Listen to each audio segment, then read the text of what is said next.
Well, he's dead, so...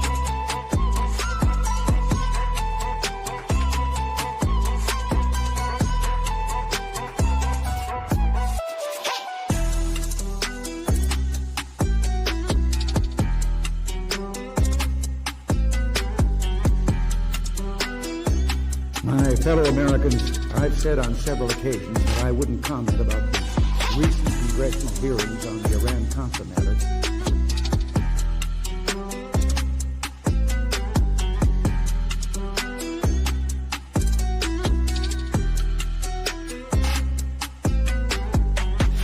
What's going on, everyone? Happy Saturday.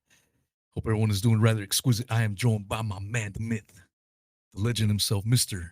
Captain Blackbeard, him goddamn self, Mr. Seven Seas. What's up, buddy? How's it going, man? Doing chilling, man. I'm stoked for this. I know it's gonna be fire. Just like each and every time we get together, man. Every time we smack down some truth bombs, and today, in association with truth bombs, we will be discussing nukes. One of the untruth bombs, if you will. Hell yeah, man. And then before we get started, I did have a show scheduled with Ryan Christian of The Last American Vagabond. He had a slight headache, migraine, and he asked if we could do it tomorrow instead. And so the show is still on, but it will be tomorrow, Sunday at 1 p.m. Eastern for anyone interested.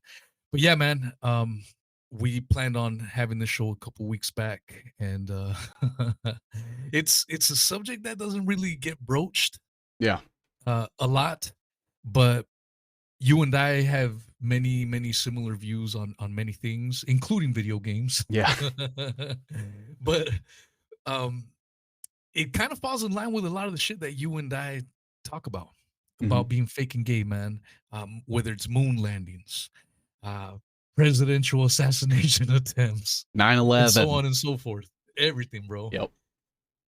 Yeah, man. So when did you start exploring the whole topic of nukes? When I look at like the last year that I kind of like dove headfirst into doing this, probably started July of last year. So I've been doing it a little over a year as far as like mapping stuff out, making webs, doing deep dives into stuff. And I think it was in September where I saw somebody had posted something about like nukes aren't real. And I was like, that seems like an interesting rabbit hole to go down. So I started looking into things like the oleanders there and the temperatures of the bombs there and stuff. Oh, thank you for the 10, Colin. Thank you for that. Like looking into the bombs, like the proposed temperatures as opposed to like the destruction there, the fact that there was like a Jesuit church that was perfectly fine from the bombings and stuff like that. And I was like, something doesn't add up. And then I started looking into some of the guys that were associated, and that was like about a year after Oppenheimer had come out, I think. And so I remembered some of the names and started looking into them, and I was like, man, none of this adds up at all. It reminded me of the moon landing, where like the second you start asking questions or using logic and shit, it just all falls apart. Yeah. And that's the thing. I mean, that's it's funny. That's pretty much what Ryan Christian's always talking about. Question everything. That's really his motto, his thing, and that's really what we should all be doing. Questioning everything. Don't accept anything at face value. Don't accept what I say at face value. Don't accept what Seven says at face value. Research it yourself. Come to your own goddamn conclusions. Yeah. And that's important to do, especially in this day and age when we're constantly getting bombarded with a bunch of bullshit, man. And especially with AI, man. Did you see that video of that Ghislaine Maxwell alleged video from prison? No, I didn't see it. Oh my god, dude! I'm gonna see if I can pull it up real quick. All right. And it's AI, and it looks pretty fucking real, man. So Yeah. let me see if I can pull it up here. I was like, no fucking way, because people had been talking about that. Ghislaine had been talking from prison and talking to the Trump attorneys and shit. Yeah. And so I was like, All right. So this is video allegedly of Ghislaine Maxwell from prison with the green screen in the background as normal prisoners do interviews. All right, so let's listen to this. President Trump did nothing, at least in my presence, that would be cause for concern. He was always a perfect gentleman, a elegant dancer, a gifted poet. He spoke Cantonese fluently. At one point, he threw a football 300 yards, and it somehow boomeranged back to him. I saw a grizzly bear charge him, and he delivered such a withering barb that it retreated in shame. One night, Donald performed an emergency tracheotomy on Bill Gates, saving his life. He did a chiropractic adjustment on Stephen Hawking, and Professor Hawking was able to skip all the way home. The point is, the man is a saint, and I would like to not be in prison. Insane.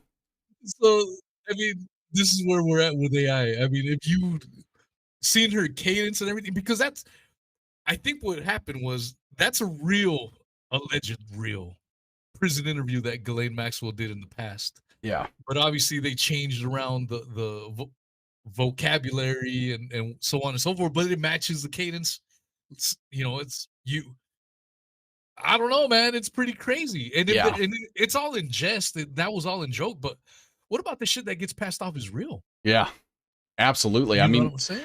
like when I look back at a year ago when, they were making like the videos of Will Smith eating spaghetti and it was all shitty. And now we're looking at like some of the AI models just in 1 year. I mean, imagine where we're going to be a year from now or 5 years from now. And then I think about how, I don't want to use an insulting word, but for lack of a better term, stupid, the world is, that it's going to convince so many people. I mean, they could convince people of like natural disasters happening or a war breaking out or whatever that looks like some sort of war game scenario. And I don't know, man. Slippery slope, in my opinion. I think we just shut it all down now. Yeah. The problem is, I think we've already crossed that point of no return probably some time ago already. Yeah. You know what I'm saying? And it's kind of like what we've been talking about, the technocratic state, and it's got to roll with it. Roll Yep. with the punches, man. There's really not much we can do. Yeah. And it's not being black pilled, as some people like to say. It's just facing reality. Yeah. I think believing that we can do something to reverse course is, unfortunately, I think it's fantasy. Yeah. I don't. It's like believing in Santa Claus is real type of shit. Yeah. So you just got to know how to roll with the punches, man. Yeah, it's one of those things where me and you were just kind of chatting about this right before we went live, but the whole, they're adding digital ID to everything now, and it's like, I don't want to jive with that, but I have kind of already like taken the dive, given my ID to like YouTube and Rumble and shit like that, like before I ever even looked into Technocracy. And it's like, well, I can't ungive them my credentials, they have them. What do I do at this point, that they're asking my viewers to now add their ID? I don't know. I can say don't do it. Find workarounds, use third-party applications or sources or something. They're doing the same thing with Spotify and video games and everything, it seems like. Yeah, that's the shitty thing. So I once was on YouTube, got axed. I have another channel, but I just mostly upload clips and whatnot. And so I've been telling people, follow me on Spotify, give me those 5-star reviews, please, if you enjoy the show. If you hate it, just leave quietly. Yeah. Don't give me a 1-star. Yeah. But now I'm like, fuck, man. I don't even know, man. It just seems like it's getting shittier and shittier. To have shows like the ones you and I do. Yeah. Where, and I get that quite a bit from people, man. Like, God, it's refreshing to hear people that have the same outlook on a lot of takes, people that can be real. Not this phony generated shit, man. I often think about like the normie days when I used to watch like Dateline NBC, um, you know, whatever, 60 minutes type of shit. Mhm. And I used to be captivated by that shit. It was the brainwashing happening. Now, as someone that doesn't believe any of that mainstream bullshit, I look at him like, that's a fucking actor. That's an actor. Check out the interest on this motherfucker. He's tied to this. He's connected to that. Oh I yeah. don't trust anything these motherfuckers say. It seems so fucking fake. Yeah. And the thing is, little shows like what we do, I mean, we say we have little shows because we don't have the masses of million, we don't have audiences of millions like these other characters or hundreds of thousands of followers and shit behind us. We are fucking small. Yeah. Um and it's just getting harder to even let our voices out, you know what I mean? And I think that's all by design. Yeah, absolutely. I think instead of just going the direct route of like debanking or deplatforming, I think what they're just doing is allowing us to operate in the space and then drowning us out completely, whether it's through the algorithms or saturation of the market, or whatever that looks like. Yeah. So we just have to roll with the punches, and it's it sucks. But if you want to follow me on podcast platforms, you can still do on Spotify. But if I get removed or some more bullshit happens, please download Podcast Addict. That is a podcast player that's done by what's his first name? Curry, something Curry, Adam Curry, I believe. Mm-hmm. He started that podcasting for free speech, to get to give people actual free speech. Yeah. It's pretty much decentralized podcast host. Um, we have a few hundred followers there already, but um, I would if you wouldn't mind, people follow me there. If you follow me on Spotify, follow me on there as well. I know it's a pain in the ass to add another platform, whatever, and you may not even use it, but it's just insurance policies. And as far as video platforms, Odyssey's where to find me if I get removed anywhere else. Unfortunately, Odyssey doesn't really it's not a really poppin' place. I do live streams and we get 7 people, 10 people when on a good day. It's not a very, very active place. So I don't know. It's just one of those things, those measures. If you really do enjoy the content, follow me on those alternative places, even if you don't use them, just to have them as an insurance type of deal. Yeah. Because at any moment, if you're following, for example, Seven on YouTube right now, he may not be on YouTube tomorrow or Yeah. in 2 weeks. So you need to find, if you love 7C's work, you need to actively find all these other avenues in case either of us get shut down or both of us get shut down.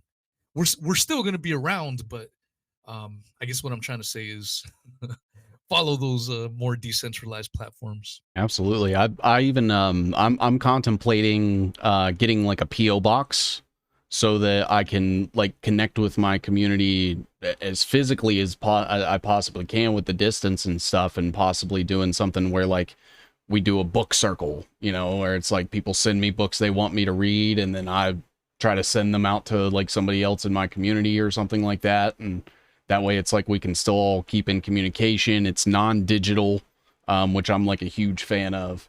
And if I always need more books to put off reading now. But I think it's a great way to get like media they can't censor out to people that need to see it and stuff like that, and like circumvent this ever creeping fucking technocracy, man. It's insane.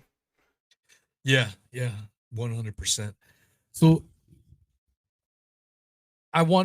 we are going to talk about nukes and such, but these are important things because like I said, nothing's guaranteed, and at any time we can get removed if you're following us on any of these big platforms. So nukes, let's play a little bit of a video that we played on a earlier show. I can't even remember what show it was on. We've done several shows at this point in time. Yeah. But let's get a little taste of this one here. This is supposedly real footage of an atomic bomb happening. And yeah, we're gonna play the documentary of this where this footage came from. But this is real footage. And just like the Trump assassination or whatever, when someone, especially a mainstream source, tells me this is real, you have to believe it. Or the moon landings. Mm-hmm. No, fuck that. I'll make the decision if this shit looks real or not. Yeah. So watch this, and then you guys come to your own decision.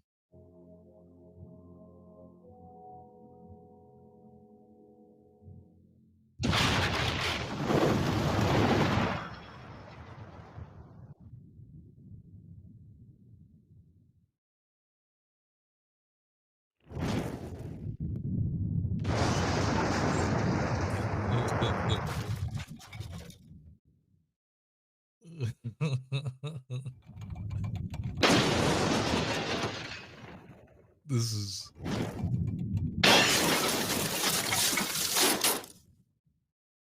oh my god, dude. That was so ridiculous. They didn't even show any damage. Just some fucking smoke. That looks like toothpicks. Yep.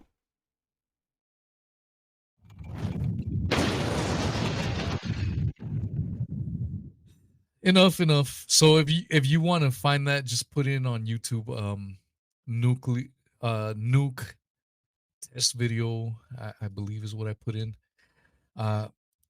And all that footage comes from this official documentary.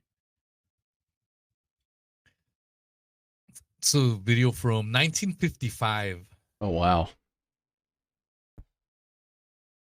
It and you know the one thing that I always get hung up on, right, is like, okay, nukes happened, you know, over 80 years ago basically at this point. And I still think that it's important to sort of prove these things because you know, we're talking about like the same American government with the same Department of Defense, with the same sort of policies and rank and file and stuff that you know, comes with doing this, and the being able to expose that it's not only a lie, but they did actually still kill a bunch of people in order to push a narrative. And you put that together with things like 9/11 and COVID and all of these you know, different events and stuff.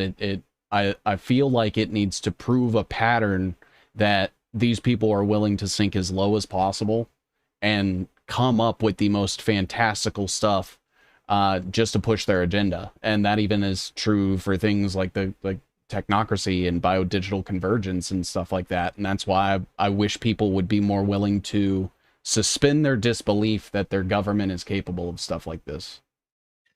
Yeah, that's a goal that we both share, is trying to, this is what I guess you can coin as waking up. Yeah. You know what I mean? The reason we harp on a lot of these things as being fake, like whether it's a Trump assassination attempt, fucking COVID, 9/11, all staged events. Some people died more in other events than others. I mean, no two events are the same, so they're going to be different. Mm-hmm. But what they have in common is that they're staged and planned. Yeah. Other words, fake. Fake doesn't mean that, you know, like there's different versions of fake. Yeah. And so I think where we come at it with, in terms of fake, is it's that it's a scripted affair. You know what I'm saying? It's not organic, if you will. Yeah. And there's it comes with a narrative, and I think that's like the most important part, where it's like you have something like the moon landing that was like completely fake from front to back, but then you have this where it's like the narrative was faked, but a lot of people did actually die. You know, it's like the explosions happened, but the way that they were told to us and what they were and the reasons why and how, I think are were the reason that they wanted to push this, because like nukes came into the conversation right as like there started to become a decline in like religious beliefs, and people were starting to gravitate more towards like science, and they needed a way to scare people, like eternally. And what better way than to say that, they can create a lifelong nuclear wasteland anywhere in the world, and it'll be that way basically your entire life. Yeah, this constant fear porn. Yeah. You're which is crazy, man. I don't know if I've ever asked you this or not, but have you ever read Orwell's 1984? Yeah. When you go back to reading that book, they're always scared that they're gonna get fucking bombed and nuked. Yeah. You know what I mean? The fucking pros running around, they even got fucking alarms. And when you read behind, between the lines, the alarms are just to keep everyone in fucking constant fear, man. Yeah. Be scared. What happened after 9/11? We got a code yellow. Yep. Oh shit. Watch out. If you go out tomorrow, it's code orange. Yeah. the fucking terror levels, man. And so this goes along those same lines, man. This whole fear porn regarding nukes. God damn, dude. At any minute, President Trump can hit that red button and blow the world into smithereens. Oh shit, Vladimir Putin is over there scheming. He's gonna hit the red button. It's just like this cartoonish fucking thing where it's just this giant red button. Yeah. In some fucking Homer Simpson power plant ready to blow up the world. Well, so it's ridiculous. So what I think is crazy is, they use like the nuke narrative basically ever since then, like with the Cold War, and that's the reason that we allegedly got into Iraq, which I think we all know is bullshit. And even the Iran stuff that was happening, where they're, basically Trump is saying we have to bomb Iran because they can't have nukes, and it's just interesting to see that, because they'll allow military contractors to create all sorts of types of bombs and sell them to any country that they want. And there's like, they don't have allegiances to the United States specifically, like, and they're allowing like these companies to operate with these weapons. Meanwhile, they're worried about some other country that's got it bound by laws and, treaties and regulations and stuff that I feel like is probably more regulated than an arms manufacturer. And that's their main concern.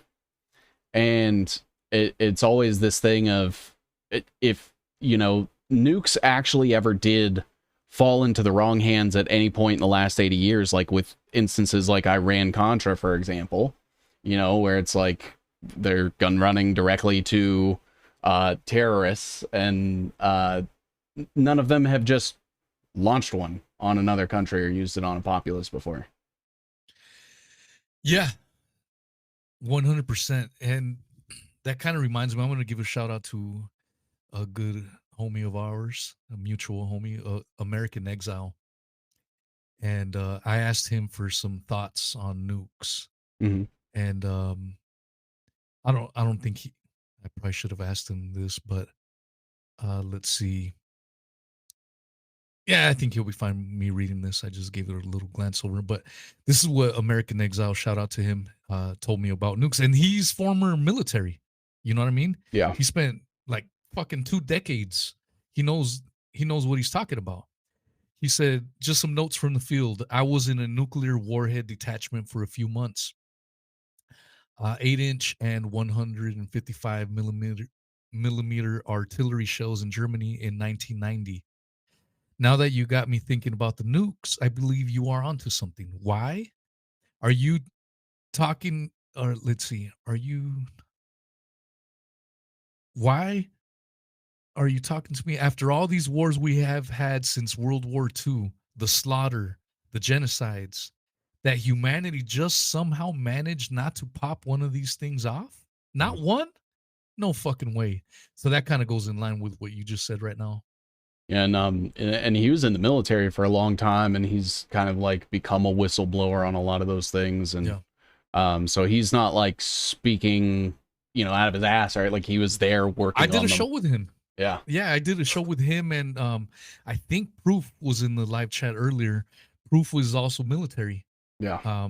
And we did it for, I think, Memorial Day. We did the show a couple months back.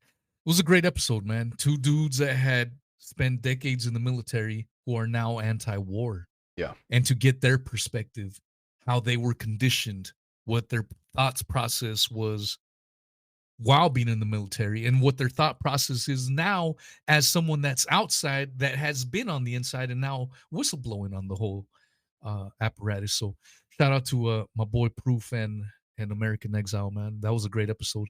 But yeah, man, it's that's really what it is. It's the business of producing fear.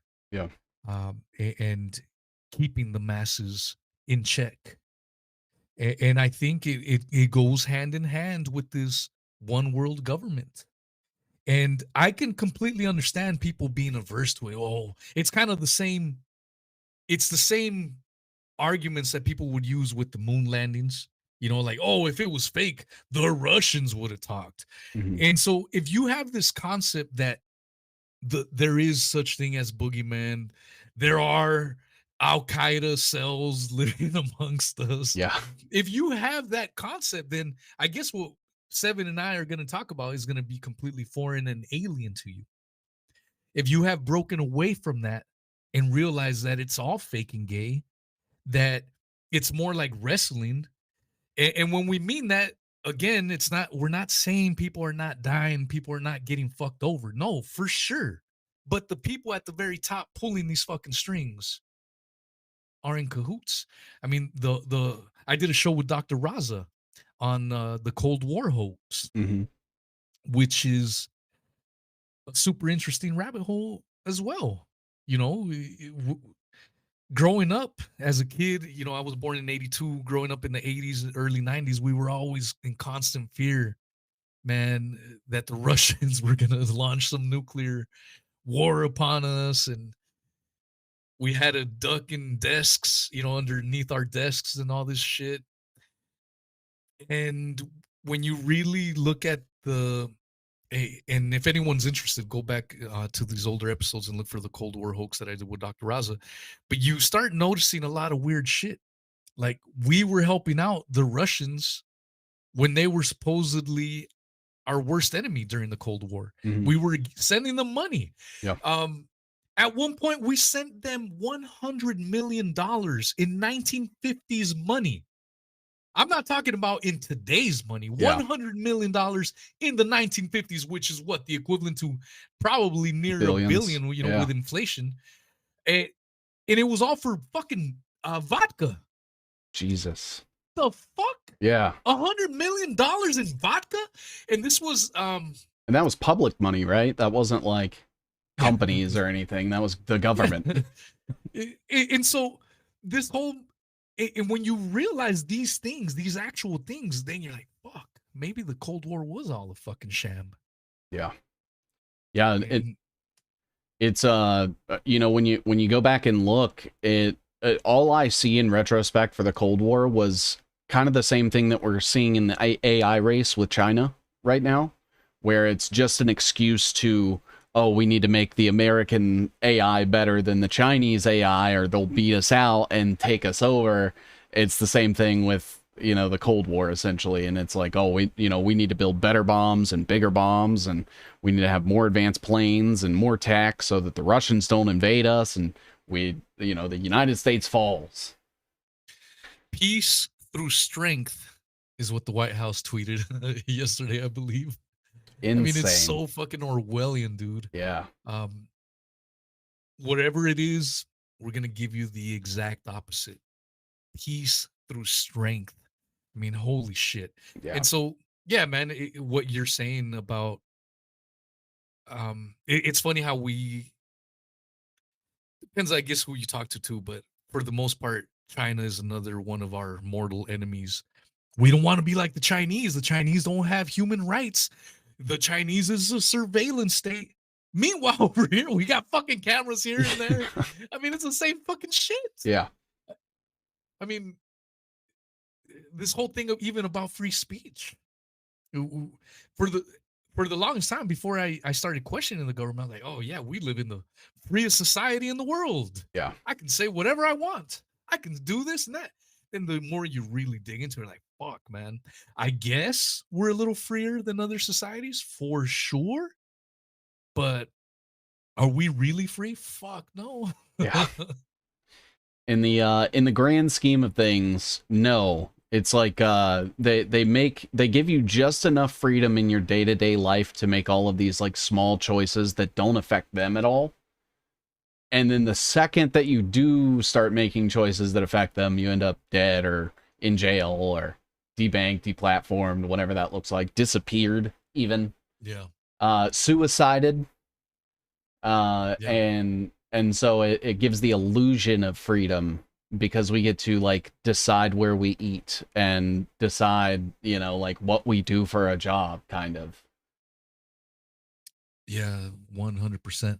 Let's play a little bit of that documentary before we really get into your infamous webbages and all these nefarious actors that Yeah. are connected to the whole nukes program. Because I think, and this is what you do, and you have become somewhat of a master. You're like the new age Gary Webb in many ways, man. You've got your own version of the octopus, and Yep. you're constantly mapping out. And I'm only saying this for the people that are not familiar with your work, man. Follow my man 7Cs. And you do this with the help of your listeners, Yeah. the people that follow you. And so it's a group effort. And you'll, for example, you put one person's name. Who's this motherfucker tied to? Oh, he's tied here, he's tied there. And when you zoom out, I mean, that's when you really get impressed. You showed me a screenshot of what kind of webs you had Yeah. built up for this particular show. And so if you didn't catch it, this is part one. Yeah. This is going to be a multi-series. We're not going to cover every single thing. So definitely stay tuned for the, future episodes. But those webs are important because once you understand who's behind it, who's financing these things, then it becomes even more apparent.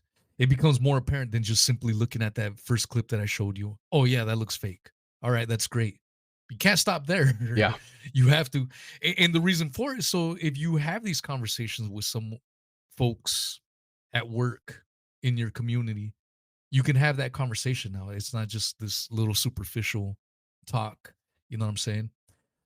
And some of the characters you pulled up are rather interesting. One of those being Fritz Haber.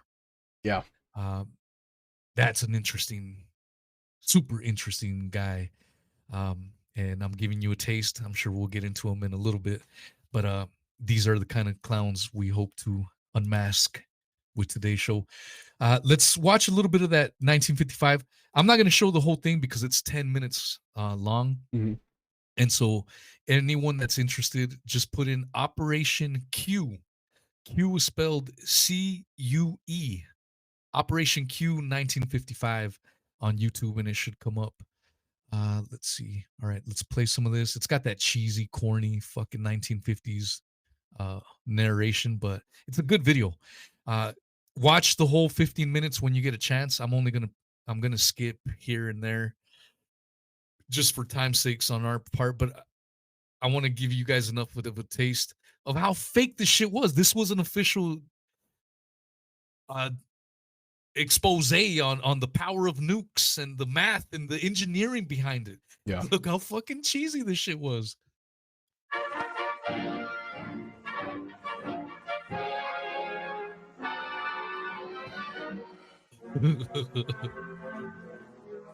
In the picture we are about to see, we must remember that the explosive power of atomic bombs used in this test was in the killer. Can you hear that okay? Yeah. Or do I need to increase it? I think it's good. Okay. Ton range. The explosive power of today's hydrogen bomb is measured in terms of megatons. What does that mean to us? It's a matter of practical application.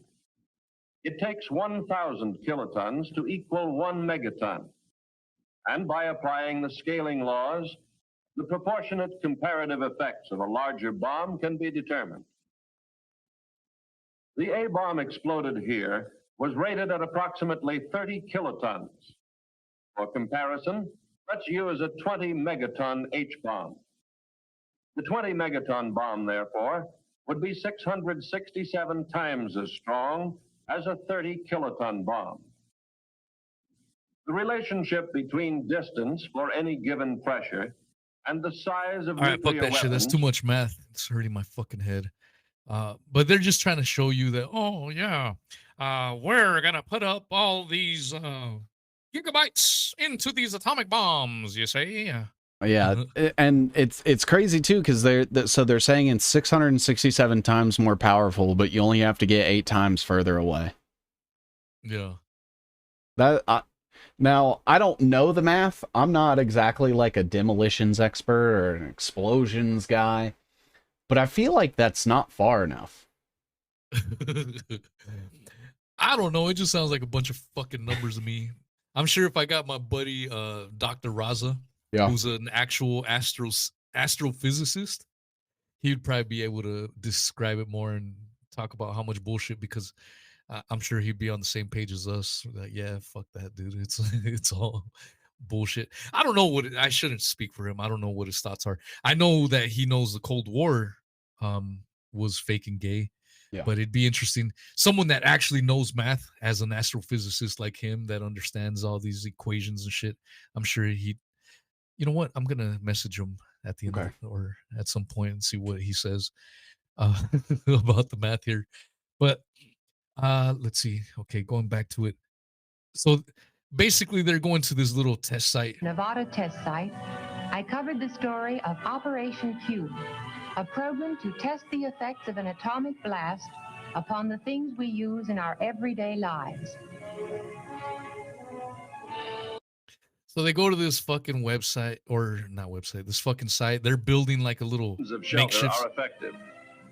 Several kinds are to be tested, from elaborate industrial shelters to the So shelter in the corner room of a basement.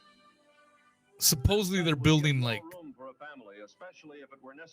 homes, you know, lives or scale homes and whatever.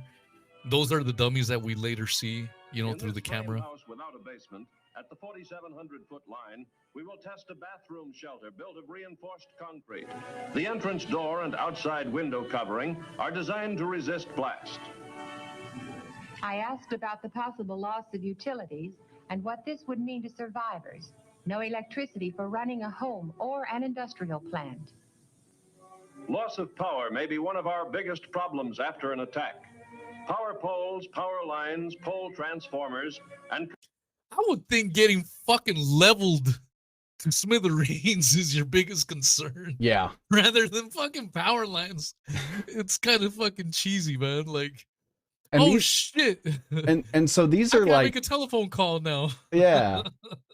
These are like journalists and stuff, right? Like they're not scientists or anything like that, if I remember correctly. Like they're talking about making it safe for members of the public to attend this test site.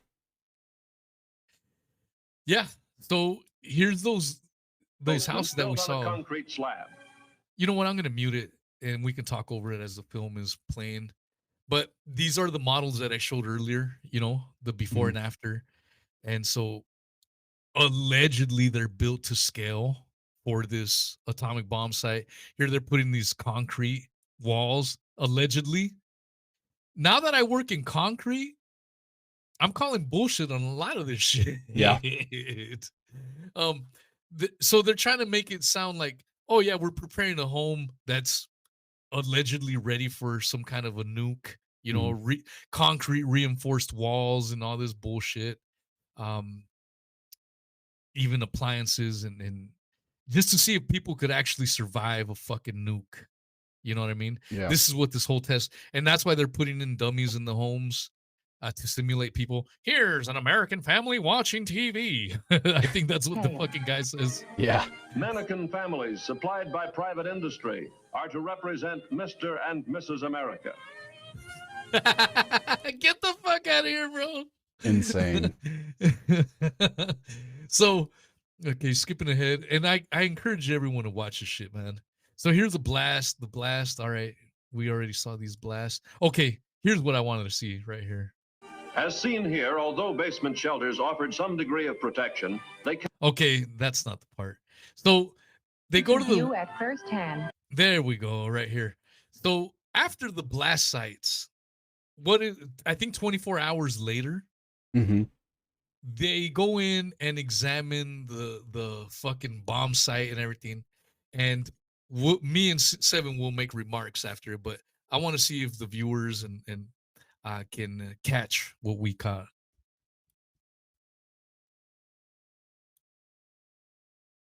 All right, there's no sound on this apparently. There we go. 24 hours elapsed before we were permitted to view at first hand the results of the explosion. Let's see how the blast affected the houses. This is what remained of the masonry house that was not reinforced. Okay. One of the things I notice here, where's the charred? Where's the burning? Yeah. Okay, let's go on.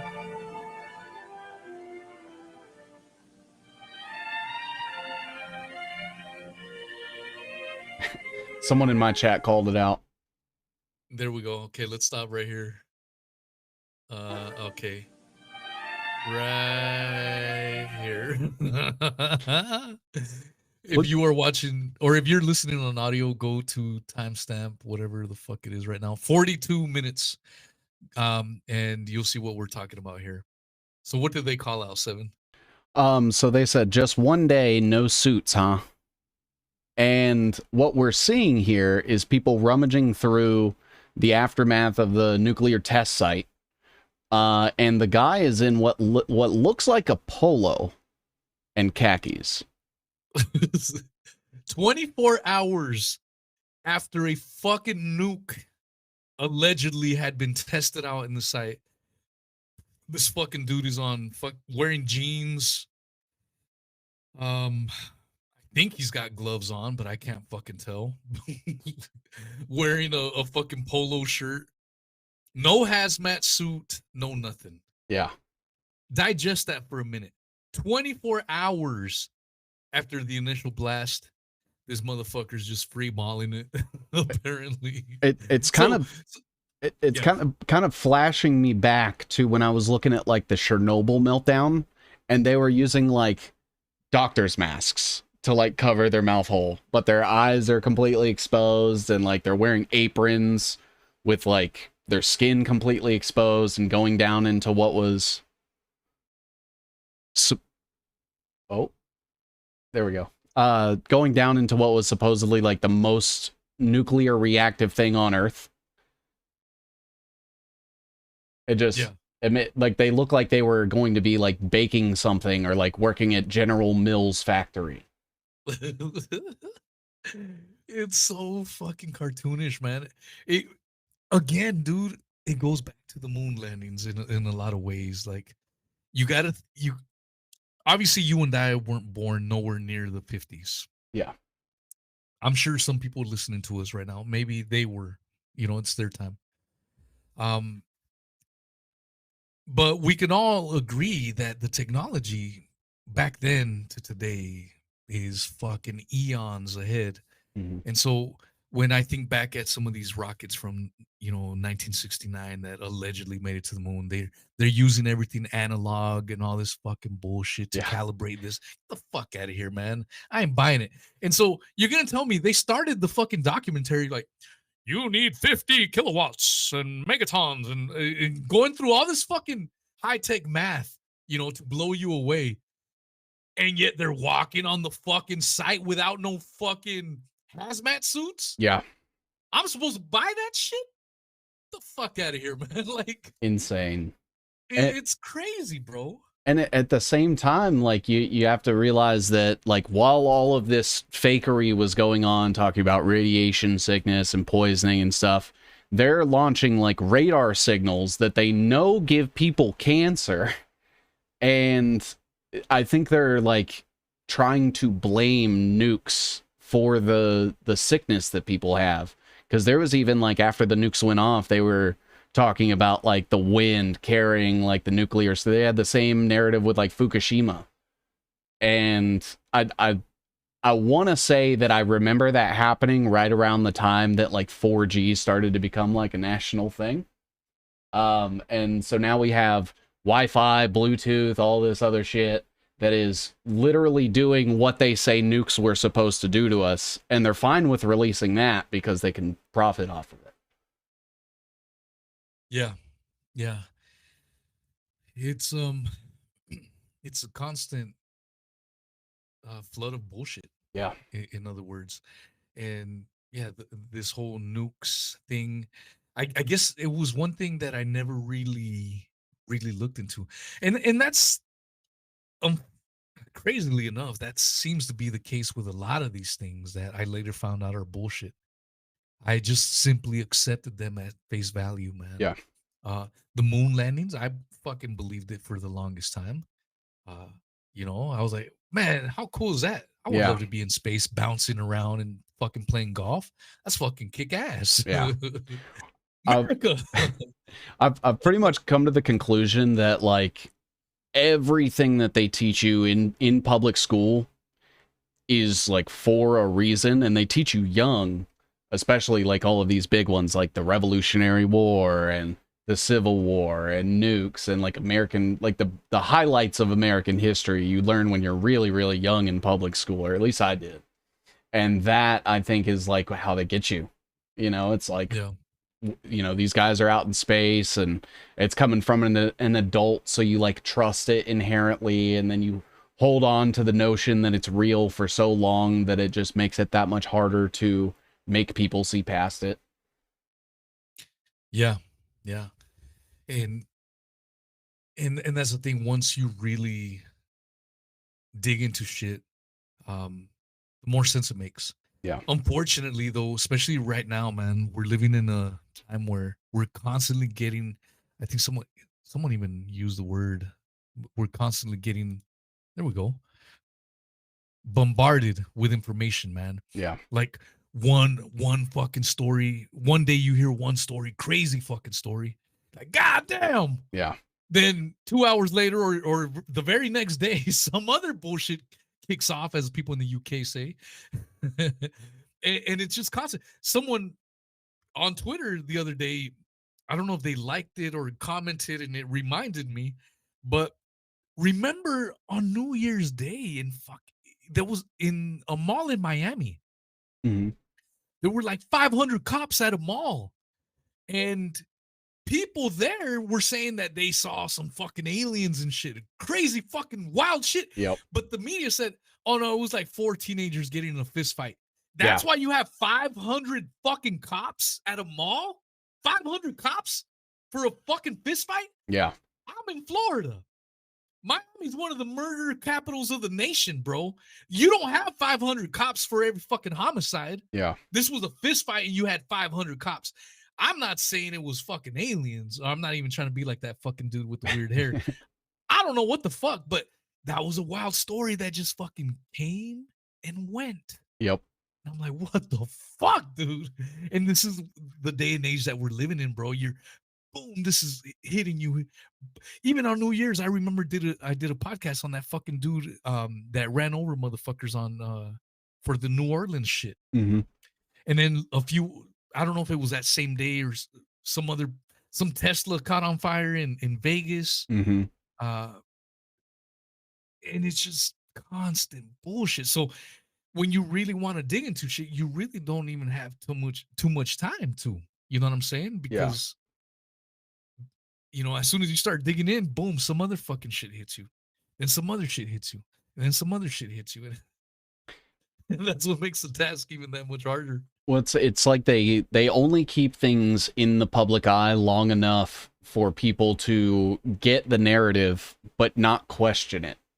It's like when you really sit and ruminate about different things and you just start asking questions, which is something that you kind of introduced me to, like David McGowan's work, and I after reading Walking the Moon Doggy, it's like if you just start asking common sense questions about like every detail, like, okay, what about the outfits? What about the fuel? What about the weight? What about this? What about that? And you just start prodding in all these different areas, the whole narrative fucking falls apart. But now it's like we don't really have time to do that in between psyops, and that's how they keep us locked in. Yeah, that's it, man. I think that's been a strategy that they probably found. I know you and I did a Lincoln show, but I've been saying this for a while now that this shit goes way even before Lincoln's time, where we're just getting psyoped. When you and I did the Lincoln show, I've been doing that research for quite some time now, man. I read fucking tons of books, tons and tons of books. You'll often hear people say that, so someone was talking about how science is legit and whatever. Some people will dismiss science because they just take it on face value, whatever, but they don't spend 15 years going to college and getting their doctorates and all this shit to understand it. That's how they try to manipulate into accepting science as gospel. Yeah. But my rebuttal to that is, put me, I may come off a little ghetto and shit, but put me against any fucking Lincoln assassination researcher out there, I'll fucking wipe the floor with them. Yeah. I've read tons of fucking books on the matter, and I still don't fucking know what fucking happened. Yeah. So you can still dig into shit super deep, super deep, super deep, and you still might not really know too much. Yeah. Yeah, go ahead. It's like because we're not able to read people's minds, we can only accept so much evidence and then draw conclusions from there. And it's like, if I see someone's connected to, some shady money institution, and also, this like crime family, and they happen to be like an arms dealer and stuff, it's like, yeah, I don't know exactly what this person's aim is, because I can't read their thoughts, but once enough of their interests sort of converge with one another, it's like you use Occam's razor, and it just proves that it seems like the last, couple thousand years, in my opinion, of history has just been completely fabricated. Yeah. And at some point, I think we're gonna have to do a show on that too. How far the shit goes, because that's something I've been pondering for quite some time, man.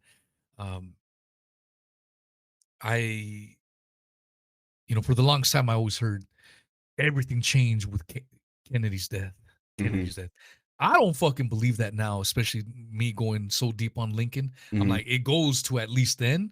Yeah. But then the fact that when I study the Lincoln period, and people, habeas corpus is being talked about being suspended by Trump now in 2025. Habeas corpus was suspended back then, and motherfuckers were pissed. Motherfuckers hated Lincoln for that shit. Like, what the fuck, bro? You're suspending habeas corpus. You're doing no-knock warrants. You're committing. Your law enforcement officers are conducting illegal seizures. Yeah. We ain't cool with this shit. Fuck you, Lincoln. And a lot of people hated him. Yeah. Now, a lot of the narrative has been massaged into making Lincoln some kind of a hero. Yeah. Some kind of a martyr for the cause, for the black man. And then when you realize what he actually thought about black people, this motherfucker didn't like black people either. Yeah. So everything is fake, man. Everything we've been told and indoctrinated into accepting as quote unquote fact is bullshit. Yeah. And that's where we're at today, man. And so this whole show today on nukes, I know we're already an hour in, and we've just been skimming around, but I just wanted to prepare people. I had an influx of new listeners the last couple of weeks. Shout out to Unbeaten Pathway. He shared one of my tweets on Instagram. He screen recorded my tweet, shared it on Instagram, hit 500,000 shares on Instagram. Because Nice. I was Man. like, how the fuck? Dude, I had a huge bump on Spotify, like subscribers and followers and shit. And then I was trying to go back, and I think it was, I don't know. Yeah. That's why I always ask people how they found my show and whatnot. But I think it was a mix between doing shows with you, Seven, and I appreciate your friendship. I'm saying that out there. I told you in private, but I'll put it out there because your friendship has helped me out a lot, man, and that means a lot to me. But Unbeaten Pathway too shared an Instagram screen share of my Twitter thing, Mhm. and it had 500,000 views in just a couple of days, bro. Man. Like, boom! I'm like, what the fuck, man? Like 15,000 shares, just insane fucking numbers. I haven't experienced anything like that in years, man. We talked about censorship earlier at the beginning of the show, but it was awesome. And so the reason I'm bringing this up is there may be some new listeners. Yeah. Some of you are probably like, yeah, the Trump shit was fake, but you believe everything else. Yeah. And so this whole caveat is to try to prime you. I'm not trying, and neither is Seven. We're trying to make you think a specific way. We encourage everyone to think their own way. Yeah. But the fact of the matter is, when you look at history, when you look at the patterns, everything is a fucking lie, man. Yeah. And so, long as caveat, an hour's long caveat. But I think we're ready for some webs, my man. What do you think? Yeah, absolutely, man. Let me pull some stuff up here. Unless you had something else, man. No, I mean, you pretty much hit the nail on the head. I would just reiterate, it's like you spend your entire life getting put in this like mental box by society, the government, the culture, media, and everything in between. And that box, I think, is what keeps people from questioning it. Like they don't even understand what is possible enough to question things the way they need to. It's one lie right after the other, and there are all these compounding lies to the point where now you and I are tasked with the overwhelming challenge of basically unraveling somebody's entire life belief. Because it's not just one thing. It's one thing that leads to another thing that leads to another thing. And then you have to be an expert in all of these avenues and explain them and research them and things like that to try to fight back against this system of indoctrination. That's it, man. And so I know it was a long primer for this shit. We're an hour in. But like we said at the very beginning, this is going to be a series. This isn't going to be the only one and done. We're not one and dones. We're not 2-minute men. We're fucking we do natural organic Viagras, and we do these shows for hours upon hours, and we're going to continue the series going multiple times in one session. Excuse the puns, but that's just me. Yeah, it's one of those things where I don't think it can be explained in like one, or at least not by me anyway. Hell no. And it is going to be one of those things where I'm also sort of like learning as we go, because I looked and there's about 130,000 people involved with just the Manhattan Project alone. And I don't know, I know a little bit about like 5 of them. So you know what? That Manhattan Project is another great point, because it ties into the moon landing. I'm going to keep bringing up the moon landing every now and then because it's kind of intertwined, man. Mhm. It's also intertwined with the Cold War. I've done tons of shows on the fucking moon landings.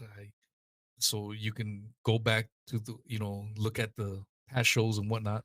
Check out the moon landing shows that I've done. But when there's a lot of people that will often say, to dismiss the moon landings, they'll say, oh, well, if it was fake, someone would have talked. yeah. My rebuttal constantly is the fucking Manhattan Project where over 400,000 people were involved in the Manhattan Project. In the Manhattan Project, they even built a fake fucking town. Yep. This fake town involved fucking gardeners and fucking housekeepers and regular Joes working in banks, allegedly. Yeah. It was all fucking fake. Yeah. So people in the surrounding areas would think, oh yeah, that's a town where the Joneses live. It's a weird town, but that was the ruse. Yeah. So this whole concept that if this shit was fake, someone would have talked and all these people would have had to be involved. That's what the Manhattan Project was, dude. 400,000 motherfuckers allegedly worked on this shit. Yeah. People were making parts and all this shit. But just because you're making parts, this brings up another question to consider as we go through this. Just because you're making parts, does that make the thing you're making parts for real? Right. You know what I'm saying? Yeah. Because a lot of people will say, oh, I believe we made it to the moon landings because my uncle made spacesuits. Yeah. That doesn't mean shit to me, bro. Right. That's part of the fucking ruse. Yeah. That's why the name of the title is Rise of the Ruse. Nuclear weapons. It's a fucking ruse, man. It's the red herring. It's the Matthew Crooks of shit. Yeah. Look at this fucking shiny object.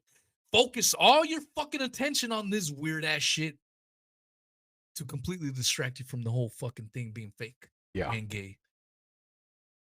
Yeah, absolutely, man. And it's crazy too, because, I've been digging into this, and there are some people that are involved in this that I've already talked about before without mentioning their involvement with things like the Manhattan Project. And, we even see trends like this today where people are siloed to like limit the information. I mean, they did it with NASA and the moon landing too. I'll bring up the moon landing this time, where it's, they just have engineers working on this one thing and they're not privy to what this other team is doing. And, they're hyper focused. There's no communication or any sort of like collaboration between the teams. And then so now none of them are privy to all of the information that would give them like the bigger picture. And I think if any of them would have been able to sort of been privy to those, that they would have figured it out pretty quickly. And that's why they only have, a limited number of people that can coordinate between the teams, or, or like these high level officials that they end up showering with money or, fame or recognition, awards, and status. And it, I think that's how they keep these things secret. Yeah. Yeah. 100%. I'll go ahead and share my screen real quick and show you what I've been working on here. Let's see. Oh, shit. Oh, that's not it. There we go. So, all right, I'm gonna aggrandize this so all right, people can see it a little bit better.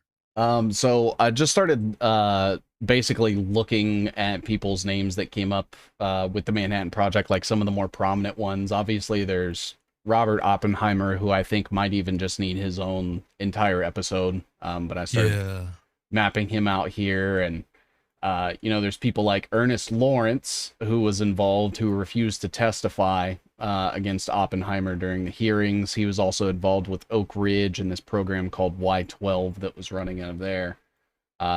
What it was for kind of escapes me at the moment, but if you guys go look up Oak Ridge Y12, it's very much in relation to the Manhattan Project and the nuclear stuff that was going on down there. You have Vannevar Bush. Now, Vannevar Bush is like this guy that I love to bring up because he was the most prominent figure in convincing the military, hey, we should be, using more technology than just like guns and bombs. We should start having military budget be invested into scientific research and development so that we can weaponize new technologies against the enemy. And he was very prominent in the Manhattan Project, and that's kind of that sentiment is what sort of birthed something like this, where it's like we need a scientific kind of bomb. Like, it doesn't just need to be, you know, more TNT. We need something that can exceed the current capabilities of today. And you know, that went on to inspire basically the military complex that we have now, with things like DARPA and, you know, like the defense intelligence agencies and stuff, where they create technology that is weaponized against the public under the ruse of national security. That was all basically this Vannevar Bush guy convincing them. And Vannevar Bush, you know, he was part of General Electric. He helped start Raytheon, the military arms manufacturer. He was involved in helping establish the Ames Research Center, which is NASA. And he was involved with the NACA, which was NASA's precursor, and the development of the Apollo guidance system. He's part of the same National Science Foundation that was involved with COVID, and, you know, all of the big tech companies. People like Sergey Brin from Google are part of the National Science Foundation, and I'll kind of get into some of the bigger roles, you know, that they play throughout history and stuff with this, because there's a lot of very, very prominent figures that have sort of steered things in one direction or another. Like mRNA technology as a whole was, you know, done in part with collaboration from the NSF. There's the he was part of the Spencer Thermostat company, which ended up sort of folding in with Texas Instruments through a deal with Bain Capital. That's the one that Mitt Romney was a part of. You're killing my IT instruments memories from school, man, with the fucking IT calculators. Yep. Yeah, man, the TI-83, TI-84. Dude, what the fuck is wrong with you, bro? I'm just kidding. Isn't it crazy that they required you to buy one of those as like a requirement for public school, but it was basically started out as like a military and government contracting company that was tied right in with this Vannevar Bush guy. So it's like, hey, you have to buy our military contracted calculators. That's a requirement. Yeah. You had people like Carl Taylor Compton. I've spoken about him a couple times because he was actually the guy that mentored Donald Trump's uncle, John G. Trump, when they were at MIT. And Carl Taylor Compton was funded by the Ford Foundation, the Sloan Foundation, which a lot of people don't know is like a huge sort of slush fund that's associated with MIT. And the Rockefeller Foundation. And I don't know about anybody else, but the second that I see Rockefeller's names attached to anything, I'm like, oh, this is bullshit. Yeah. So, you know, they were part of that American Research and Development Corporation, which was basically the military's first like venture capital firm. You know, where we see now like, oh, Kleiner Perkins, Sequoia Capital, Founders Fund. You know, I've talked about that in reference to like Peter Thiel and stuff. All of that, where like these guys can all get together and start this company to fund another company, and they're all millionaires and shit. The American Research Development Corporation was the very first example of that, and was done in coordination with FDR, Vannevar Bush, Carl Taylor Compton, a couple of other people, MIT, and I think UC Berkeley and Stanford may have been involved to a lesser degree, but MIT was sort of like the main driver. And you know, now we look forward to like today and stuff, and we see that if you just take a look at like tech in general, all of it is propped up and supported by that same model, where somebody will do a startup, and then, you know, they'll get funding from Kleiner Perkins, Sequoia Capital, 8VC, Palo Alto Networks, and things like that. And that just lifts that company out of obscurity, almost like they were chosen to become successful. And I think it's really important to kind of like take that into context as we go, because the thing that has allowed all of these companies to become like an extension of the government, with like spying, collecting all of our data, you know, trying to get into our bodies and collect all of our health information, all of that stems back to this. And I think that's important. Yeah, for sure. And that's what I said at the very beginning was how when you really start looking at it, all these names and who's connected to what and who, it all starts to unravel. Hmm. And so it's not just now, oh, I'm looking at it and it looks fake. Yeah. Now you can actually, all right, and here's why. This motherfucker's connected, and he's behind this, and he's behind that. And when you start seeing the patterns now, it's a lot easier to reject, you know what I mean? Yeah. You're not just going by superficial shit, if you will. Yeah, and I also think that it's important too because you know there were people that were part of this American Research and Development Corporation that would then go on to mentor some of the people that you know started some of the VCs that are still funding things today. Georges Doriot was part of this American Research and Development Corporation, and he was the mentor to Thomas Perkins. And Thomas Perkins was one of the guys that helped found Kleiner Perkins. And then Eugene Kleiner was helping like set up Silicon Valley basically through like the Fairchild Semiconductor Labs and everything out there. So, you know, you have these two guys. One helped set up Silicon Valley. The other one is mentored by people from the DoD. And they start a company together based on a company started by the DoD to fund a bunch of tech companies. Yeah. So Vannevar Bush was also part of the National Defense Research Committee with a few other people. You know, that was connected to the Truman administration. And out of the National Defense Research Committee was born the S1 Executive Committee. It was sort of like a precursor to the Manhattan Project. It was started by FDR. Now, I don't know if people are familiar with my stance on FDR, but I do think he was one of the worst presidents that we've ever had.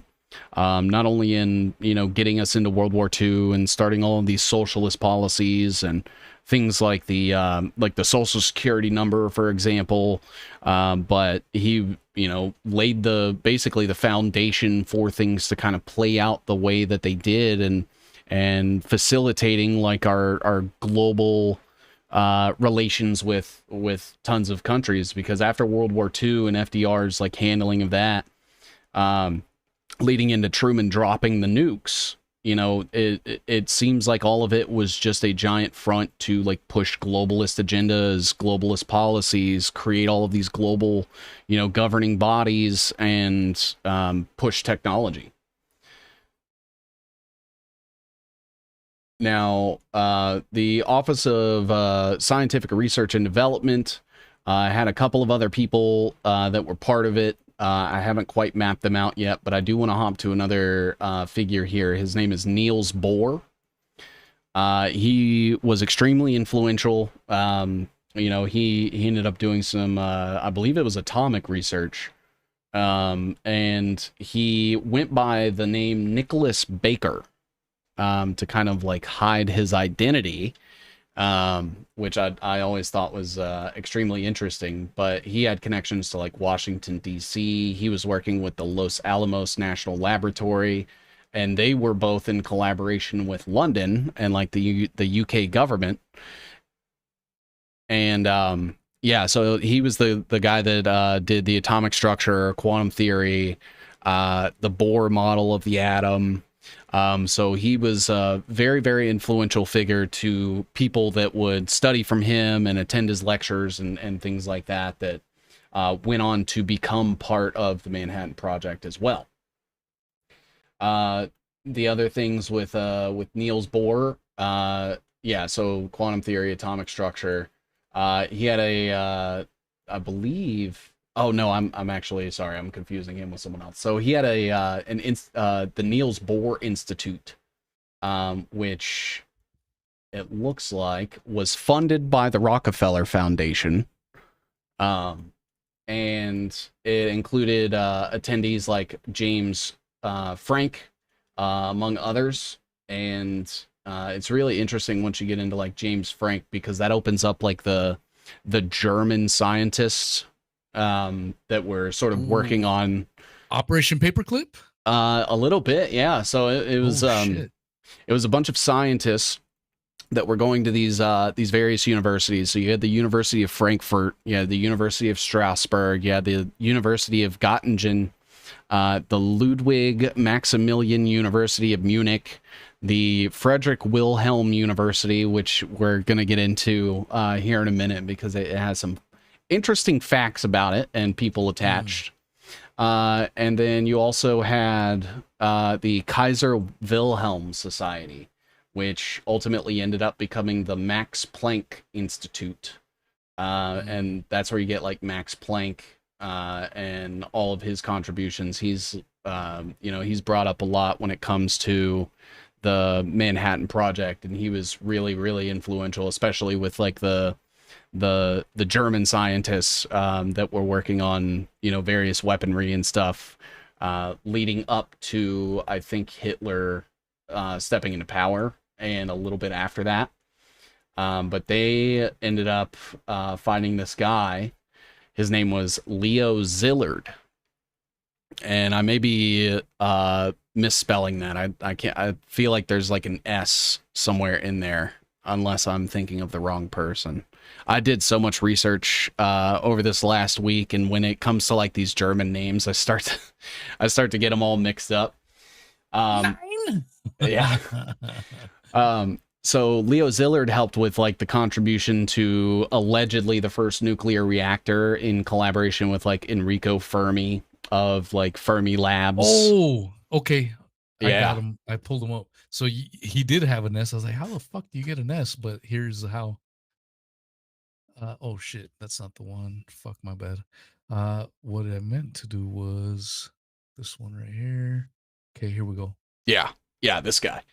And so he was a Hungarian-born physicist, and I believe he was part of something called the Martians, and he referred to like Hungarians as essentially aliens, and it's a really, really weird rabbit hole, but he ended up doing like a doctoral thesis on something called Maxwell's Demon, which was like some crazy like physics puzzle or something like that. And I tried to see if there was any sort of relation to like Robert Maxwell. Found out Robert Maxwell actually changed his name, and he wasn't born Robert Maxwell. What the fuck? What was his real name? Oh, I can't remember now that you ask me, but it was like some Ukrainian name. I wouldn't be able to pronounce it, I think, even if I read it. Holy shit. Yeah, you should bring up Robert Maxwell's wiki real quick and see what that was. For sure. Leo Szilard, he was tied into a couple of other things, but worked closely with Roosevelt, and he started this thing called Council for At-Risk Academics. All right, sorry. You're good. So he had a fucking he was Ukrainian, right?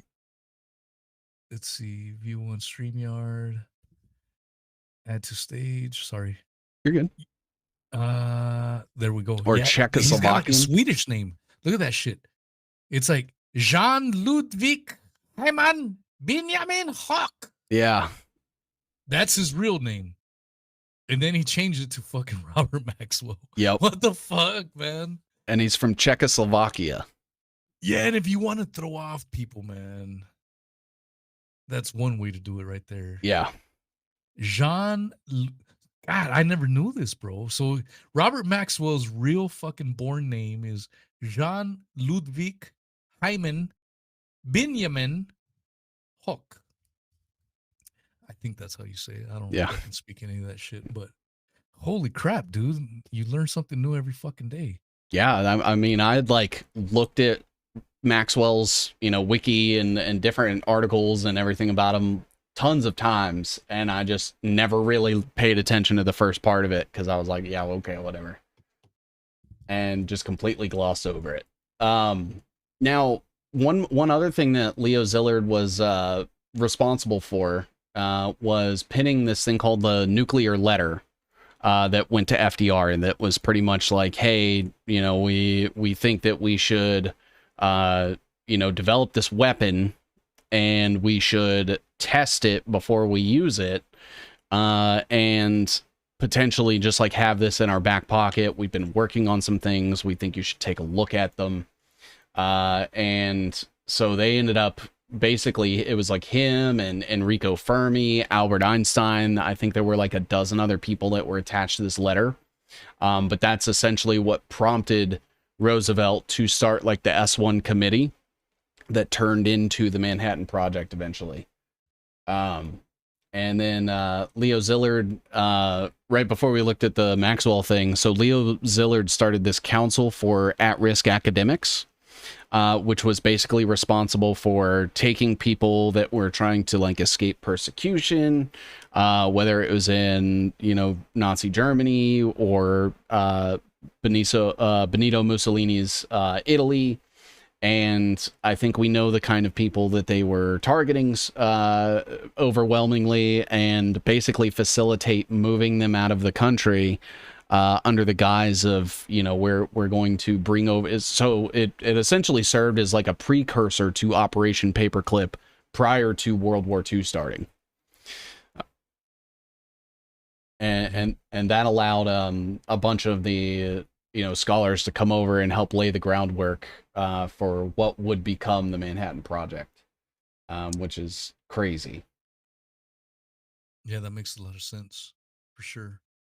Now, another person that was attached was I dipped a little bit into Ernest Lawrence, but I think I want to come back here because he was attached to UC Berkeley, but he was also friends with this guy named Merle. I think it's Merle Tuve, who ended up attending Johns Hopkins University. He was part of the American Academy of Arts and Sciences. He went to Princeton.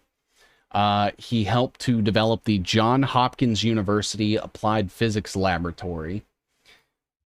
He was awarded a Presidential Medal for Merit from Truman for his contributions. He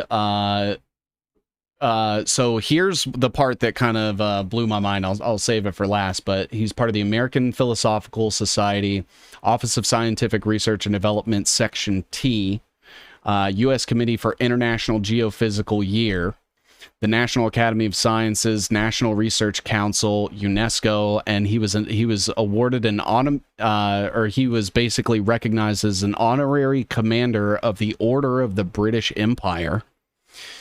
And for some reason, there's a mountain in Antarctica that is named after him. And I haven't figured out why, but I thought that was crazy because, you know, he just seems like another one of those names in the history books.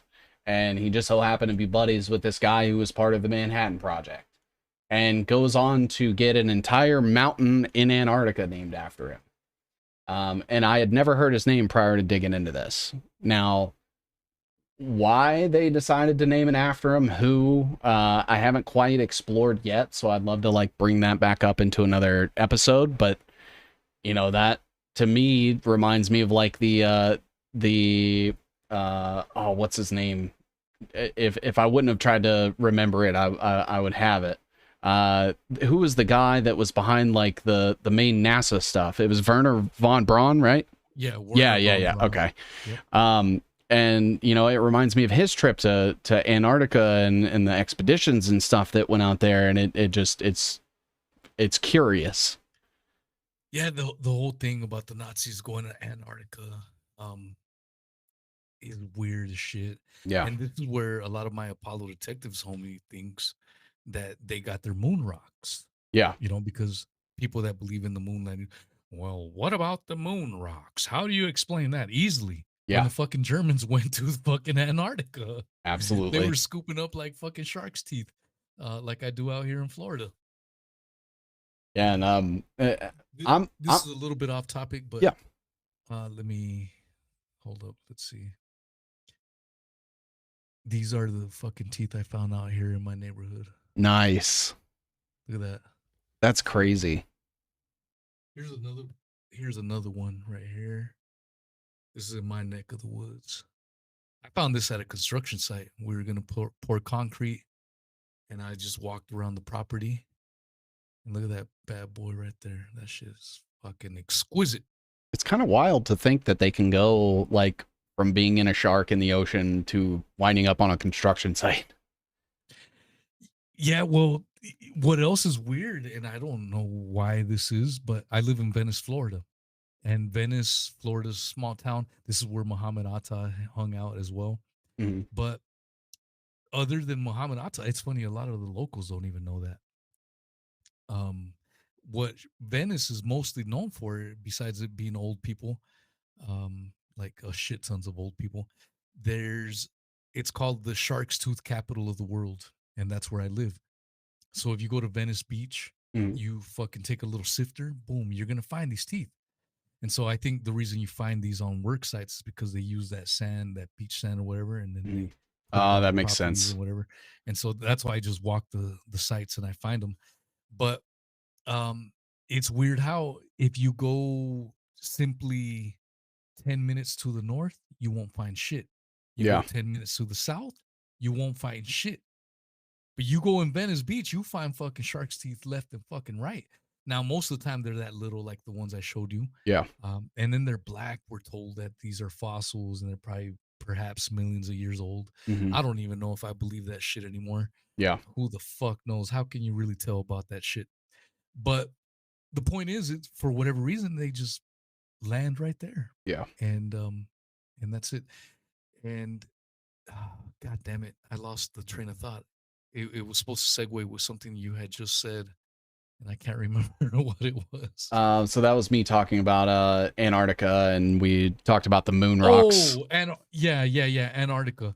It's when people think about moon rocks, they think, oh yeah, you have to go directly to the moon to get these alleged moon rocks. Yeah. Now, motherfucker, you go to Antarctica, they land there all the time, and that's what the Nazis did. Yeah. Sorry, man. No, you're good, man. My bad, dude. You're good. No, I do think. Yeah. I do think it's really interesting. You know, all of the crossovers with Operation Paperclip and the Germans and Antarctica and NASA, especially, it tends to come up a lot. And I'm starting to get to the point where I think one of the main reasons, outside of, you know, convincing us the narrative of space as they explain it, is they were just trying to test like ICBM tech, and they were trying to see like how far they could just shoot a payload, and that's what all of that was a cover for. Outside of like aliens exist and we're small and we live on this tiny blue dot, I think they were launching these things and saying like, hey, you know, let's try to figure out the logistics behind sending thousands of pounds, you know, in a transatlantic flight or something like that. And they're just like, let's just put jet fuel in it. Yeah. That'll solve our problems. Yeah. Just a little bit of jet fuel. We'll just spruce it up some. So this another person, I did bring up Carl Taylor Compton, but his brother was actually also Dude, every time you say that name, I think of City of Compton. Yeah. Well, yeah. Sorry, man. No, you're good, man. He had a brother named Arthur. I don't know if they're from Compton, but maybe Compton's named after them. Who knows? Dude, the Compton effect. I'm gonna be wearing an LBC hat, man, very soon. So yeah, he made a couple of notable contributions, like the Compton effect. He went to the University of Cambridge. He was also an attendee of the University of Chicago, which I just like to call Rockefeller Academy at this point. What I think is crazy is Arthur Compton was actually in charge of like the metallurgy component of all of this. So he was basically the one that was in charge of the like company and the government contract and stuff to produce the metal that they supposedly irradiated for these bombs. And what are the odds that they just so happen to be all owned and run by this guy who's very influential on dictating where, you know, government funding is going from the military into various companies through their private VC capital firm. So, you know, this guy that was, it would be the equivalent of uh like Trump appointing his brother or something, to some sort of position, like say that he puts him in charge of the Fed, and then they make like a federal thing that's like, hey, instead of owing a debt to the Fed now, uh you'll owe that same debt on every dollar, but it gets paid out to like the Trump fund or something. Oh man, you're just a hater. A little nepotism never hurt anyone. Look at this comment by Denver Attaway. He's a smart motherfucker. Griffith Dickinson Compton, a pioneer settler and farmer who led a group of Methodist families to the area in 1867. He and two partners purchased land south of L.A. And that's where There may Compton be- came from. Yeah, there may be a very I wonder if there's a strong connection. to this web. Like Yeah, he's a Denver great Attaway- grandfather. Denver Attaway's been listening for quite some time, man. He's a G. So Nice. I don't discard what he says, so I'm sure he Oh, wrote yeah. it because he knew it. Yeah. I was throwing it out there, just in case, man. They might end up being related. I mean, most of the presidents are. Yeah, exactly. And that's the thing that a lot of people don't still fully understand. Mhm. Took me a minute to Yeah. understand. I mean, when you think of British royalty, everyone's fucking related to the Queen and the King and all this bullshit. Bloodlines, if you will. Yeah. If you talk about bloodlines, American bloodlines, a lot of people laugh at you like, oh, bullshit. We're a fucking independent Republican. We're a democracy. Yeah. And all this. No, motherfucker. Obama and Bush are related. Yep. All these motherfuckers are related. Even Trump is related as well. This fucking whole thing that he's an outsider and completely different. It's complete bullshit. Yeah. They're all related. They're all intertwined. Well, I think it's crazy too. Like, I never once heard Donald Trump's uncle and his like relationship with the Department of Defense and MIT and all of these crazy things. Never once came up when it's like, hey, maybe he's not completely an outsider. Like, even if you disregard Trump's entire narrative, we kind of covered that, where he's like bailed out by the Rothschilds. He was with Roy Cohn, hanging out with Epstein. All of these bankruptcies and all of these weird relations with people like Netanyahu, where, Jared Kushner is married to his daughter. Like, you dismiss all of that and just realize that his father was a part of the DOD. Like, I see that as the same effect of Jeff Bezos's grandfather starting DARPA. It's like, that's why I don't trust Jeff Bezos. Yeah. And the billionaire thing, but It's kind of like what I mean, in a similar vein to what we said at the very beginning. When I see these talking heads, these pundits, if you will, talking about this and that, as a normie, I thought their word was valid. I thought their word carried weight. I trusted them. Yeah. But now, as someone that doesn't trust narratives, it's all fucking bullshit. And so it's very similar in many ways. Yeah. Here's another comment by Mr. Denver Attaway. Griffith Dickinson Compton is the younger brother of Arthur Holly Compton. Arthur Holly Compton was a Nobel Prize-winning physicist known for his work on the Compton effect. So, Thank you, Denver. So then he was the younger brother then. They were related. Mhm. Denver is a G. Denver, you need to follow 7Cs, and whenever he does his webs, fucking jump in, bro. Denver knows his shit, man. That's insane. Because I was like, what? Maybe they're, maybe it was named after them. It literally was. Yeah. That's crazy. You learn. I'm telling you, man. Shout out to Denver Attaway. Yeah, that's Always awesome. A gangster. Thank you for showing me that. I feel validated in just my guess. Fuck yeah. Hell yeah. That's what this is all about. See, this is the magic of doing live shit and having I don't even like to call them our followers or our audience. These are our friends, man. They follow our shit. We may not know each other intimately, but we're a community. Yeah. You know what I'm saying? And I prefer that, our community, instead of fucking followers and subscribers. You're just some random fucking person. No, fuck that shit, man. Maybe other people look at it that way, but I don't. And now that I've known you a little bit, my man Seven, I think you're along the same ways, man. You realize this is a community, and this is what helps you with your webs, and hmm to take advantage of someone like Denver's prowess when it comes to a lot of this shit. It, I mean, it's beautiful. It's Yeah. beautiful when it all comes together, man. And this is how you get these exquisite webs. Yeah.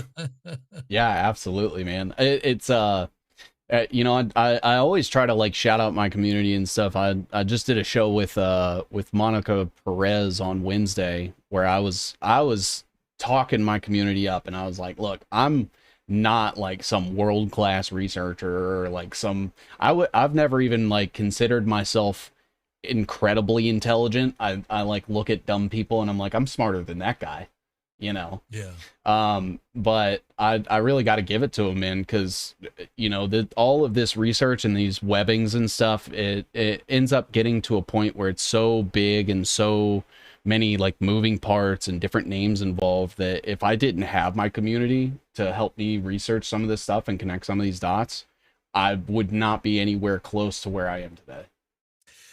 Dude, 100%. And I'm pretty sure we've talked about this, but this is why I love giving people shout outs, individuals shout outs, so that they know that they are part of the show. Yeah. This isn't a look at me, I'm bigger than thou and all this shit. I'm on this pedestal. Now fuck that shit. This is a community effort. Yeah. And this is what I enjoy. I mean, the analogy that comes to mind is, let's say you have a house that some fucking squatter's been living there. They've got like fucking 2 feet of fucking litter and shit and rat shit. It's completely fucking destroyed. And the grass is fucking like fucking 10 feet tall. You can't even see the roof. It's just a total fucking disaster. Yeah. You send one person to make that bitch, and let's say you have to turn this motherfucker around, and you can make some fucking money, but you gotta make it look good. Yeah. You send one motherfucking person out there, you ain't gonna put a dent on that bitch. Yeah. It's gonna take a couple years to put a dent on that motherfucker. Yeah. But you send a crew of 100, 200 motherfuckers, everyone's busting ass, sweating, fucking dew under their armpits, and getting it done. You can get that shit done in a weekend. Yeah. And so it's probably a bad analogy, but that's what comes to mind when I look at these webs. I mean, these webs are massive and intricate. Yeah. And if you were to sit down by yourself, I mean, I'm not taking away from all your talents, your natural instincts and whatnot, but you would probably be banging your head a couple times. I'm like, fuck, man, I'm stuck. Where do I go from here? Where do I go from there? But that's where the community comes in. And hey, have you looked into this motherfucker? Have you looked into that motherfucker? And boom, it opens up other doors and other avenues. So shout out to everyone that comes in and jumps in and chimes in on the chats and supports that way. Yeah, absolutely. That's massive. Yeah, I mean, I wonder how many like incredible researchers that we have that are like hidden behind an anonymous like shadow banned account where nobody sees their stuff, but they're posting like, hey, this is like a huge deal. It's super real. That's Here's Denver, bro. Yeah. That's fucking Denver. I've told him he could do his own fucking show, man. That's fucking Denver. He's a fucking repository. Yeah. And there's a lot of motherfuckers like that. I mean, there's dudes and then there's women's. Missy's another one. Always boom, boom, hitting the chats with crazy information. Yeah. That's how I started, if I'm being honest. In 2019, prior to 2019, I was just in the live chats, listening to shit. And then if I heard someone like Whitney Webb or whatever saying, hey, that's cool and all, but you're missing this. Yeah. You're missing that. And then that's what inspired me. I'm like, damn, maybe I need to do my own shit because I'm tired of people skipping this, what I've been screaming to the fucking winds for a million fucking years and no one's listening. I need to take it up another notch. So if you find yourself, maybe you're listening right now to me and Seven, and you feel, fuck, these guys are cool, but I got all this shit, then fucking start a show. And I don't mean that in a bad way. Yeah. I mean that in an encouraging way, because I think Seven and I, we're on the same page. We know we don't know it all. Yeah. And so if you feel like you can add something to the mix, start up your own show and get your word out there. And that's all it takes, man. But that I'm one of these people that was just sitting in the live chat. So if you're in the live chat, maybe you're listening right now and maybe you're getting frustrated because, all right, I agree with this, I agree with that, but they're missing this. Yeah. All right, let's start your own show. And I don't mean that in a rude way at all. I mean it in an inspirational way. Like fucking that's how I started. Yeah. So maybe that's your way to start your own damn thing. Absolutely. Yeah, and it's one of those things where, you know, people will, you know, send me stuff all the time, and it's like I only have so much time in the day, and I want to get to like literally everything, and then I also have to like practice the discernment through it and stuff. So it's, you know, and a lot of it is just sheer ignorance. You know, I haven't been doing this very long. I've been trying to like crash course myself the best as I can, and people will like put stuff on my radar that maybe I miss or I don't have time to do. Use that as the reason, because that's what got me into it, you know, was Exactly. I was sitting there like, hey, somebody needs to talk about Peter Thiel and Technocracy and Palantir. And I was doing that for months and months and months, and it seemed like it almost never came up.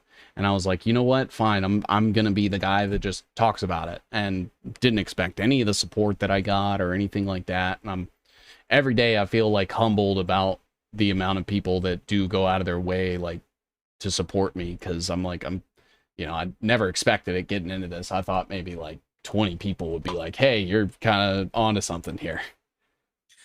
That's cool. I'm gonna throw a plug your way, my man, real quick before we continue on.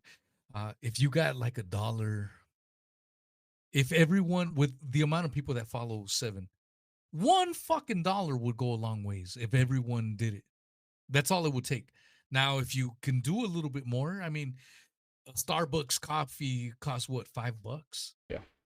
I mean, Probably 10 at this point. Yeah, it could be 10 with inflation. It's crazy.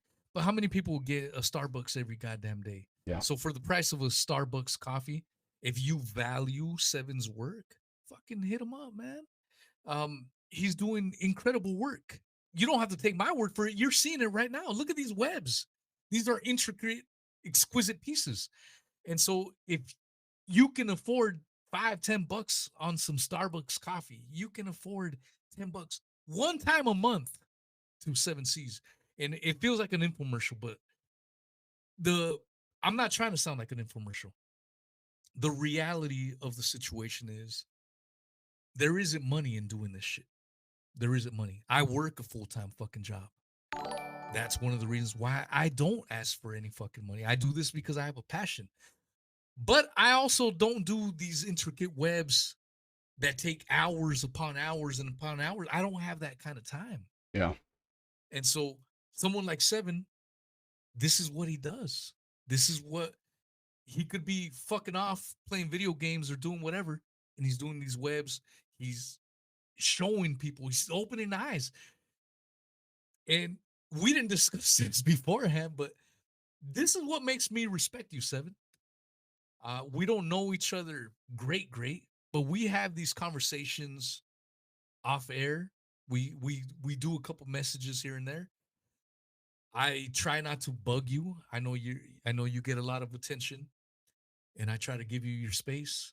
But then when we talk, man, we fucking hit, man. We fucking jive, and we're on the same level in many ways. Maybe I'm I think you can vouch for that.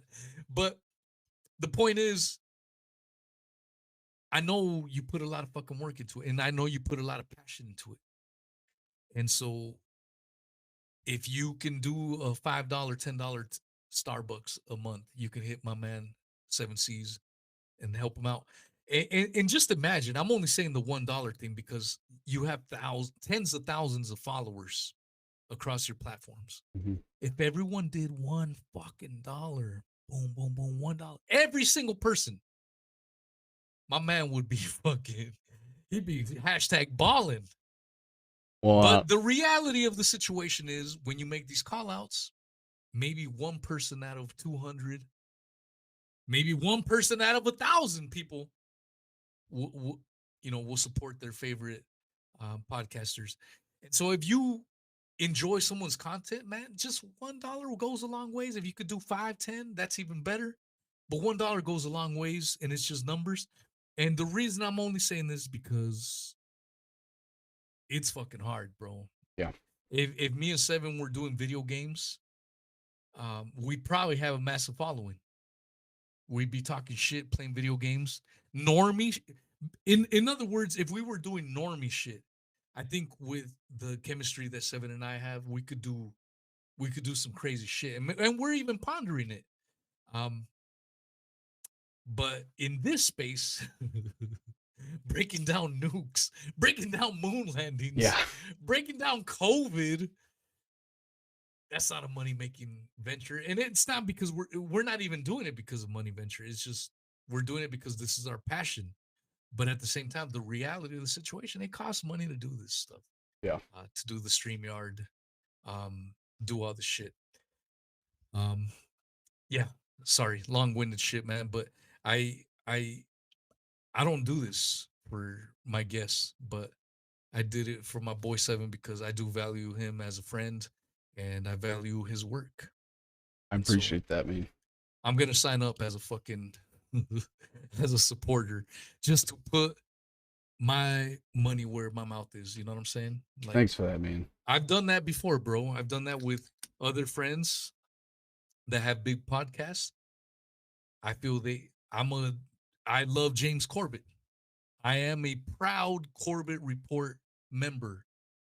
You know what I'm saying? Yeah, Because if you really value someone's shit, you're gonna support their work.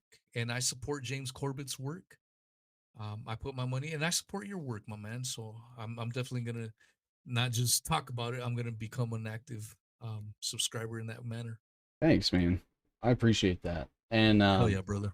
and two, like I've tossed around the idea of like taking the funds that I get and like investing them into like different research stuff, like um whether it's like buying an EMF reader or a signal scanner that I can use to like go demonstrate to people in public and like make videos of me talking to people about like different psyops and technocracy and the like biodigital convergence stuff coming up, and show people like set up booths and print off posters and whatever it takes to like get the word out. And it's not even like you know I need to pay my bills and I want my community to do it for me. It's like, hey, I seem to be having like some success, which is beyond me, and I want to use the momentum that I have to kind of channel it into sort of expanding out into the physical world and stuff. And I don't have like a lot of means to do that, but if that was like community driven, I feel like that's something that I could very easily branch off into, and really have that content where I'm speaking with people that are maybe like completely unaware of anything that's going on, and hoping to like spread awareness, or maybe even get like some sort of local thing started or some sort of network. I don't know, man. The sky's the limit.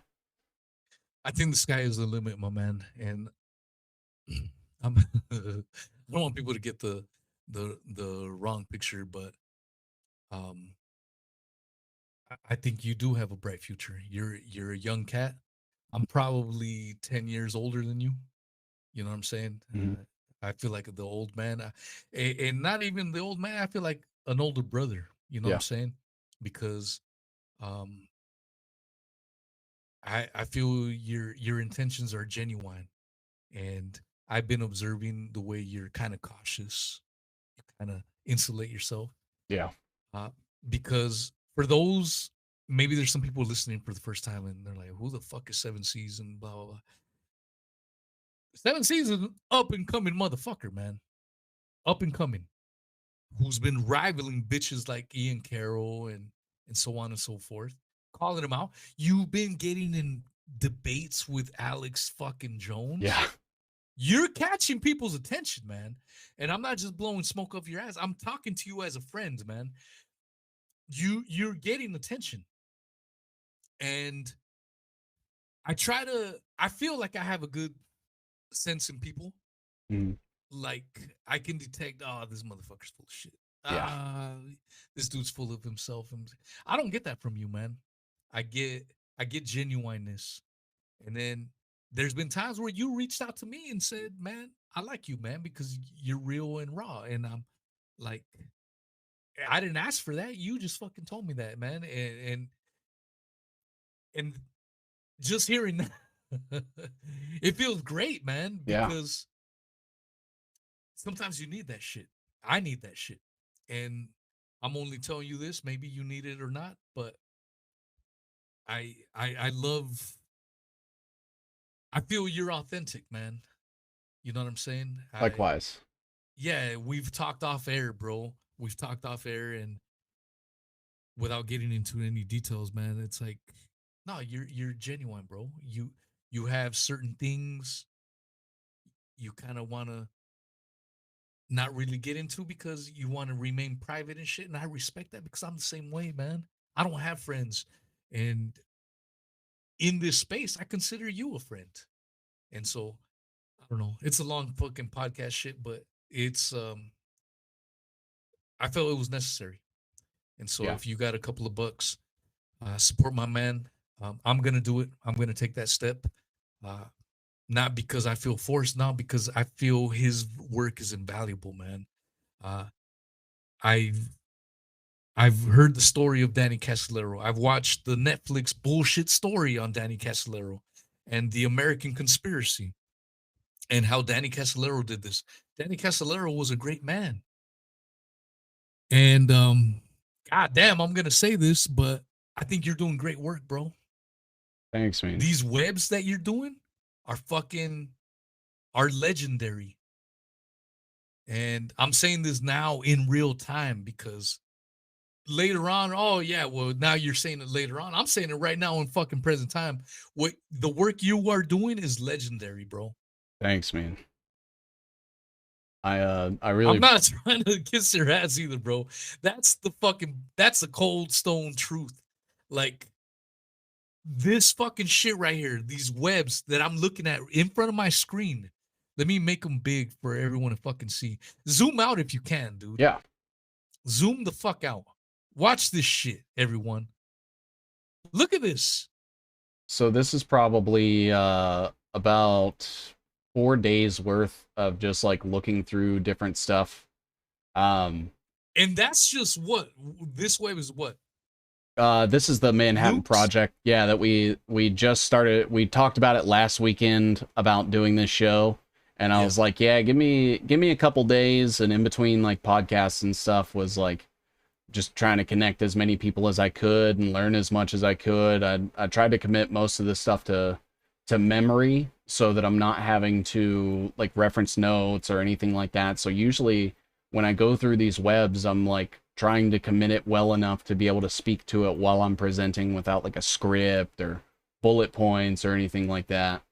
You know, like I could probably speak to this Peter Thiel, Elon Musk web, and I'm so familiar with all of the details of all of it because I've done it for so long that I could probably explain every single point without having to go back and refresh myself at all. fucking hell, man. Yeah, there it goes. So anyone listening on audio, I know the bulk of my listeners listen on audio podcasts, Apple, Spotify, and so on and so forth. Look at this fucking web right here. God damn, man. I mean, as you zoom in, you can also see these numbers, but this is zoomed out. Pick a little busy spot and zoom in slowly so people can really take this in. I'll come down here to like the Mike Flynn stuff. That little island. Dude, it looks like a fucking continent. Right?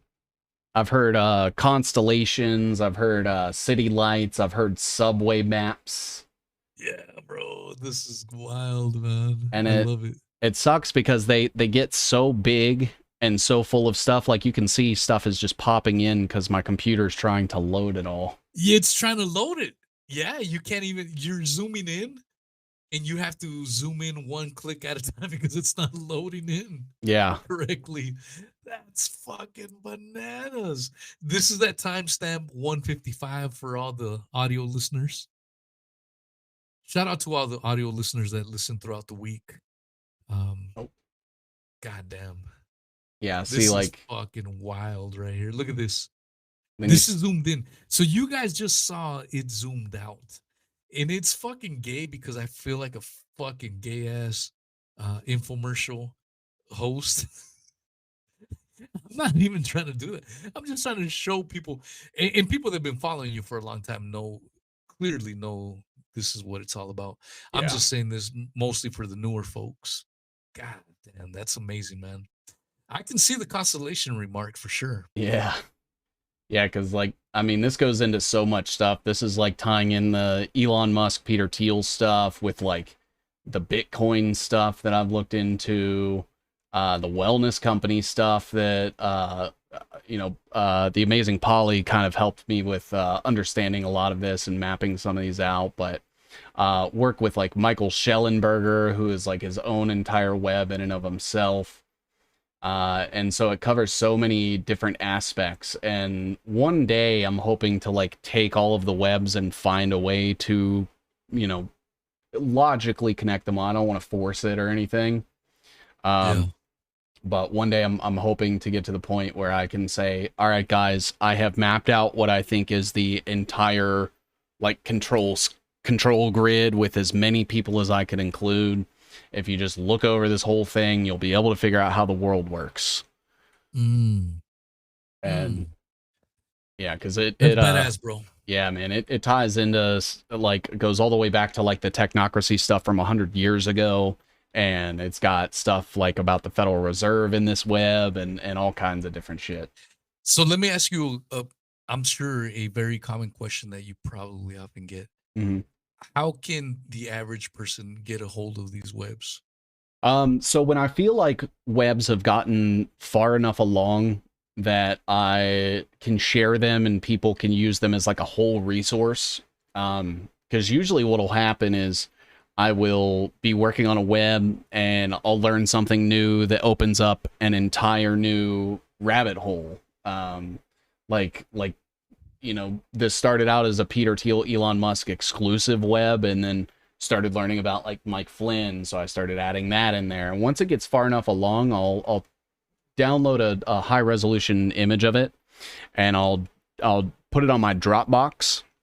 I'm looking for a different service to use because I have been informed that Dropbox is connected with Mossad, and I don't really want to drive people to that. But if you already do have a Dropbox or you want to download it or anything, go search the word Dropbox on my profile, and there should be a download link there where people can download the full resolution image. That's awesome, bro. Yeah, and it's free. I don't charge anything for any of my... You probably should, though. Like, even fucking 50 cents or $1. Yeah, it just... I don't know, man. It makes me feel bad because I feel like I know it makes free. you feel bad, but look at the amount of work it takes to do this. $1 isn't going to break the fucking bank. You know what I mean? Yeah. And I think most people, I'm not going to speak for everyone, but I think most people would understand. But I guess the other option is, all right, you get this for free. The other option is to support my man Seven by dropping a couple shekels so that he can continue to doing this shit. And so that was a long infomercial. I've never done this. I've never gone on rants. I mean, I've done a little bit of infomercials for people that I really like, but this is probably the longest one, and it's because I truly value everything you do, my man. Yeah, man. So continuing on with this fucking web, it's important though, man, because the reality of the situation is, I can't stress that enough. There is no fucking money in this. Yeah. This is why we often do shows and we call out grifters. Me and Seven, we often do that. I made somewhat of a splash in the internet world when I called out the biggest grifter in my opinion, Sean Atwood. Mhm. But we've called out other grifters, Ian Carroll and so on and so forth. Joe Rogan. Joe Rogan, Sacred Cow. We've called out many a sacred cows, and we're gonna continue to do that because me and my boy Seven, we like to do that shit. But it's not because we enjoy it or have fun or bask in that shit. I don't want people to get twisted. It's because it needs to be done. There are indeed a lot of grifters. And it's unfortunately, it's not nothing to brag about, but unfortunately, there's not many people that are gonna be as brutally honest with you. Yeah. And I think that's what people get with that. People get that follow you and follow me is that maybe they don't agree with every fucking thing we say, but they know we're being sincere about it. Yeah. And that's the biggest thing, man. Yeah, Yeah. and that's the part too is like, you know, it is obviously like very tempting from a financial aspect to be like, you know what, I'm just gonna fucking take a wellness company deal and pay my bills and say fuck it and half-ass every show with the official narrative and questioning that on like day-to-day trends and shit. Atwood is the old news Weezy. Maybe you and I need to do a show on Atwood one of these days. Yeah. That's my biggest nemesis, bro. He's got 1 million subs now. Oh man. He spiked the football when I got kicked off of YouTube. He did a YouTube stream with a tranny. Oh man.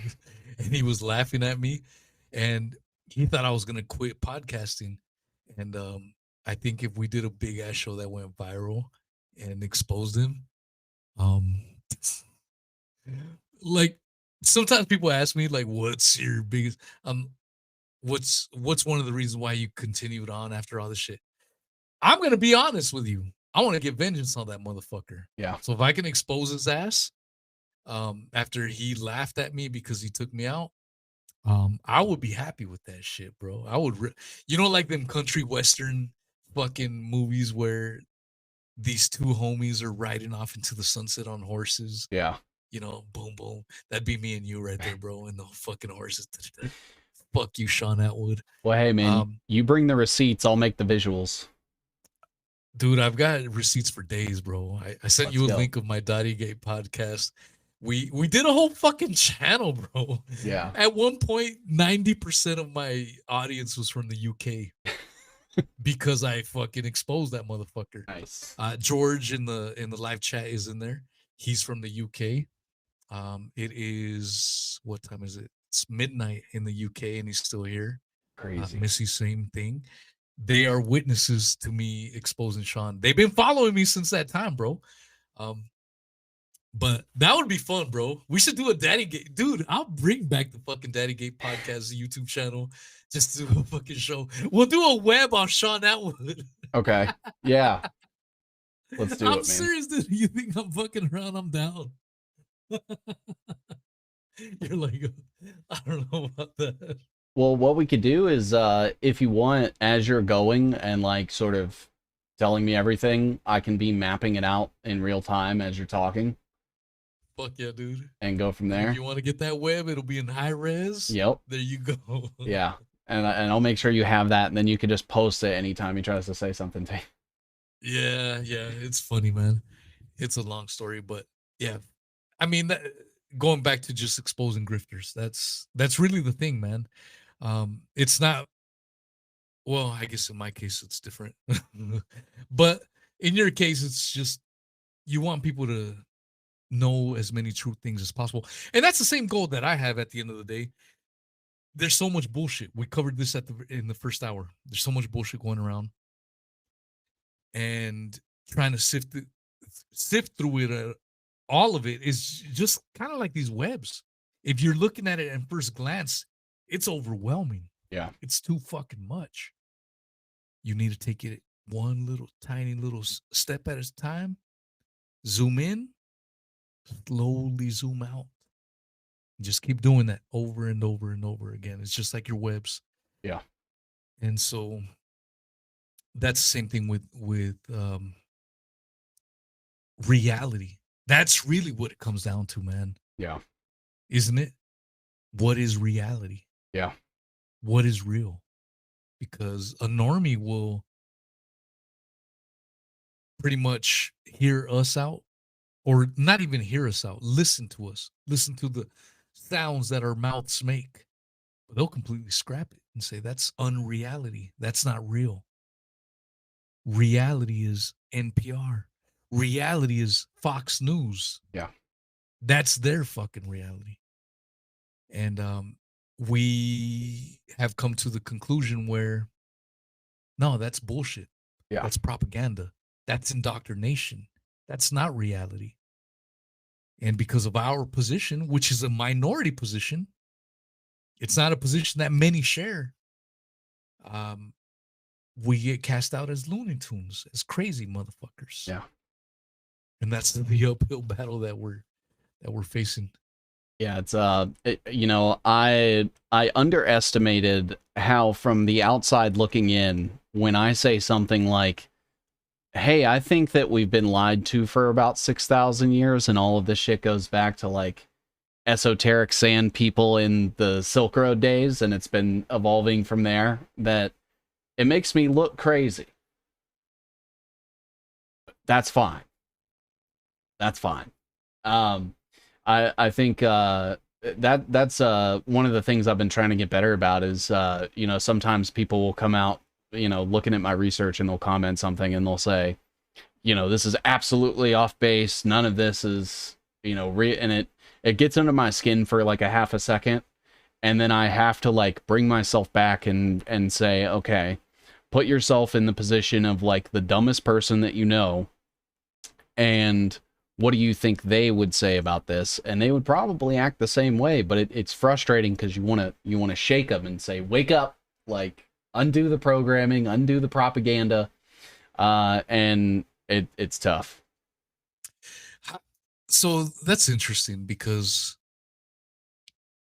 sometimes in this space you hear people like, fuck normies, they're too lost, fuck them. Yeah. You know, just, and it's kind of like those war movies, or if you're doing triage, I'm a former firefighter, EMT. And for those that don't understand, triage is during a crazy emergency, you put tags on people. This person has hope. You put a good tag on him. This motherfucker's dead. His fucking his innards are showing.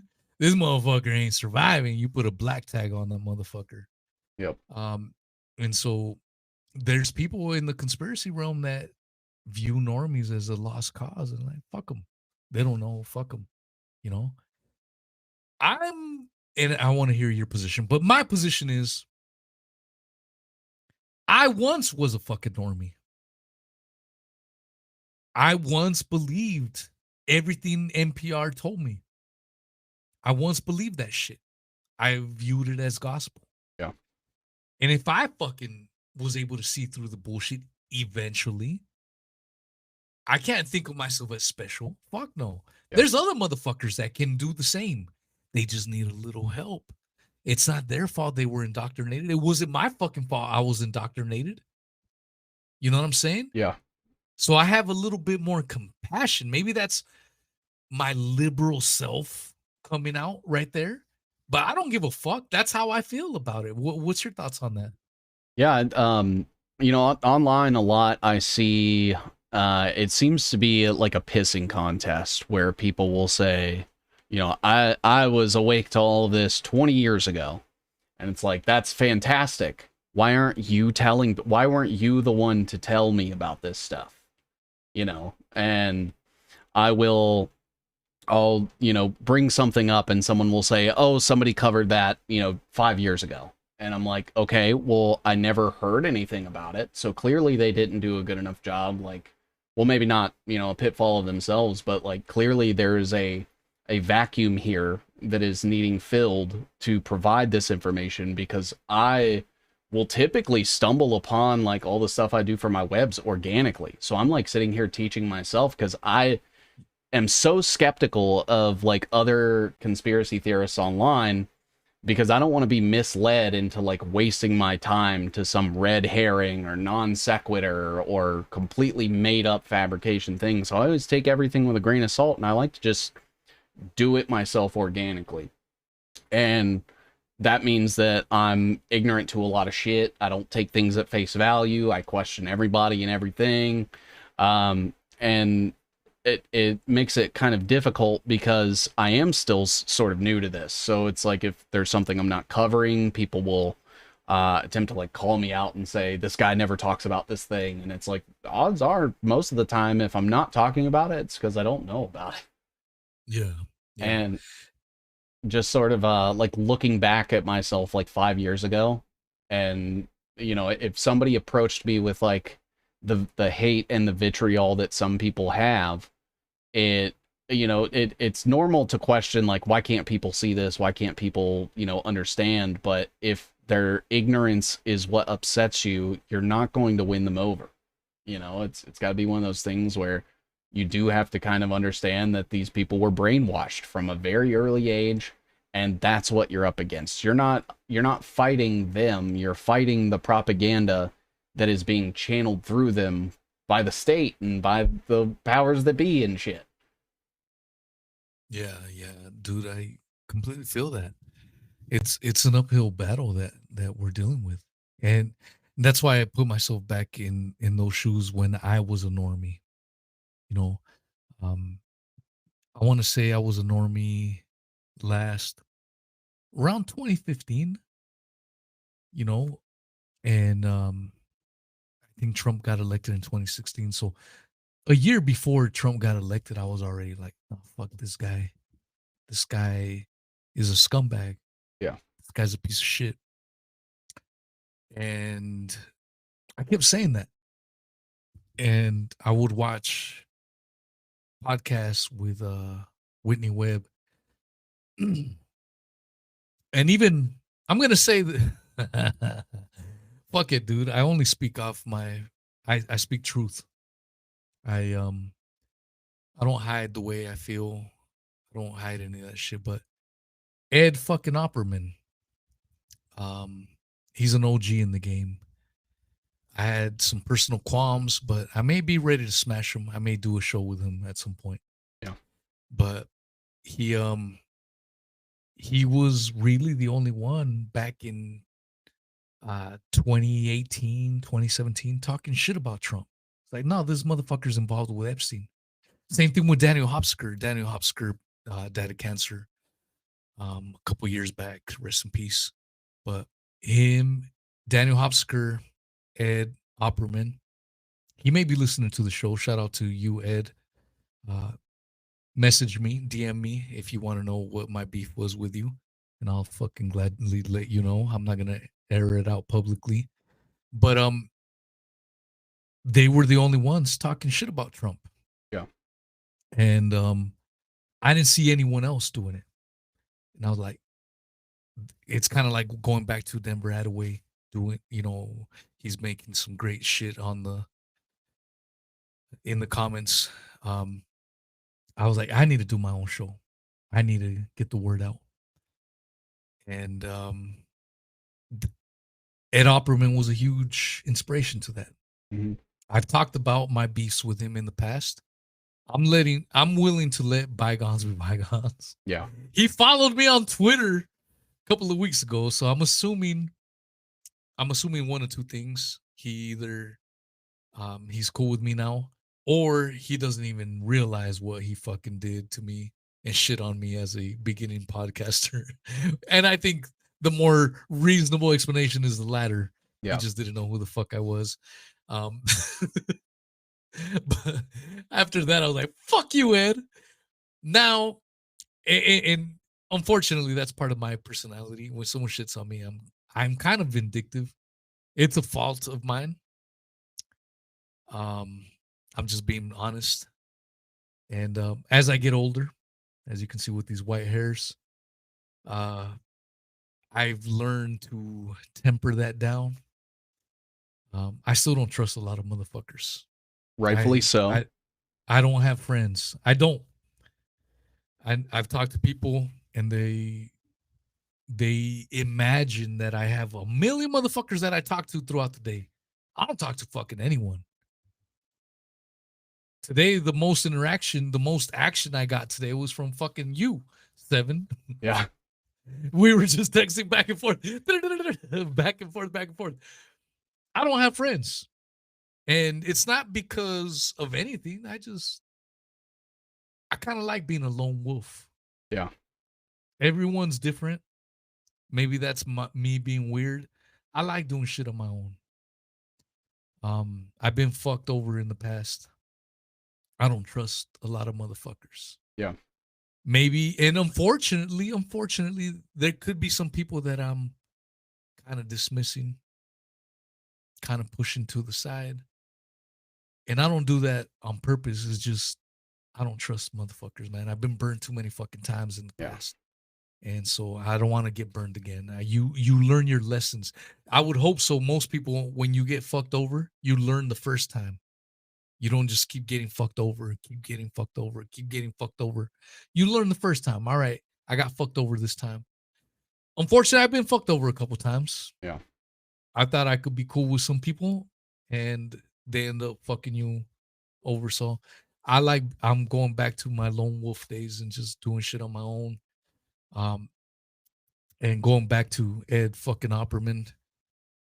I talked shit about him in the past, but after much reflection, I may still do a show with him. If I do a show with him, it'll be interesting.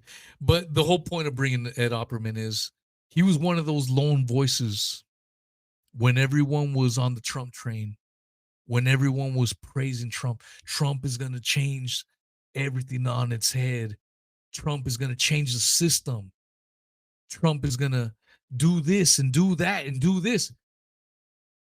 Ed Opperman, as far back as 2015, was saying, "No, fuck this guy. This guy's a pedophile." And he was mocked and ridiculed. And he was right. You can, 10 years later, you can now, in retrospect, look at what Ed Opperman was saying about Trump. Like, God damn, this motherfucker was on the money. Yeah. And there's something to be said about that shit. You Absolutely. Yeah, I mean, shout out to Phil 2284. Sorry. All good. Yeah, no, I think you're right, and you know this is a sentiment that I kind of brought up in my stream with Deboomasan the other day, where it's, you know, we may all disagree on one thing or another, but it's like if we can all agree on what the problem is, you know, and the problem is that nobody's telling the fucking truth, and you know, the powers that be are running everything. And you know, as long as people are willing to sit down and have an honest conversation about that, then I think, you know, it's worth having the conversation. Like I'm about to later tonight jump into the JQ radio, where what's JQ for those people that don't know? So JQ is short for Jewish Question. It is largely comprised of like Christian nationalists who love JFK and they think Hitler was right. And, you know, I have different opinions than they do. Let's talk about that shit, bro. Because I think you and I see eye to eye. If you don't mind, I would love to talk about that, bro. Because this is what I mean. You and I have more alike. Fuck, I can't even really think of anything that we disagree on. We agree on so many fucking things. But even if we had one or two disagreements, to me, it's your open-mindedness. I feel if I disagreed with you and you disagreed with me, it wouldn't be a big fucking deal. It wouldn't be the end of the world. We would still get a fucking along. You know what I'm saying? Yeah. But let's hear about that. The JQ shit. That has to do with the Jewish question. Yeah. This can be, I'm not going to say this can be a touchy subject for some people. There's some people that I don't mean this in a disrespectful way, but let's just be fucking honest. There's some motherfuckers that obsess over the JQ, the Jewish question. And when I want to hear your thoughts, if you don't mind, but my thoughts, my personal fucking thoughts is Is there a Jewish question? 100% yes. Is it the end all be all? Fuck no. Yeah. That is my stance. And if that offends you, I can't do nothing about that. Yeah. There's a lot of secret societies. There's a lot of fucking shit in motion. And to just put it on one fucking thing and obsess over it continuously, I think is the wrong strategy, Yeah. if I'm being honest. And if you want to call me this or that, I don't give a fuck. Go ahead and call me that. In fact, if you want to be really fucking loud, I'll invite you onto my fucking show. You email me and I'll fucking debate you on that right on the fucking spot. Don't leave your stupid ass fucking comments.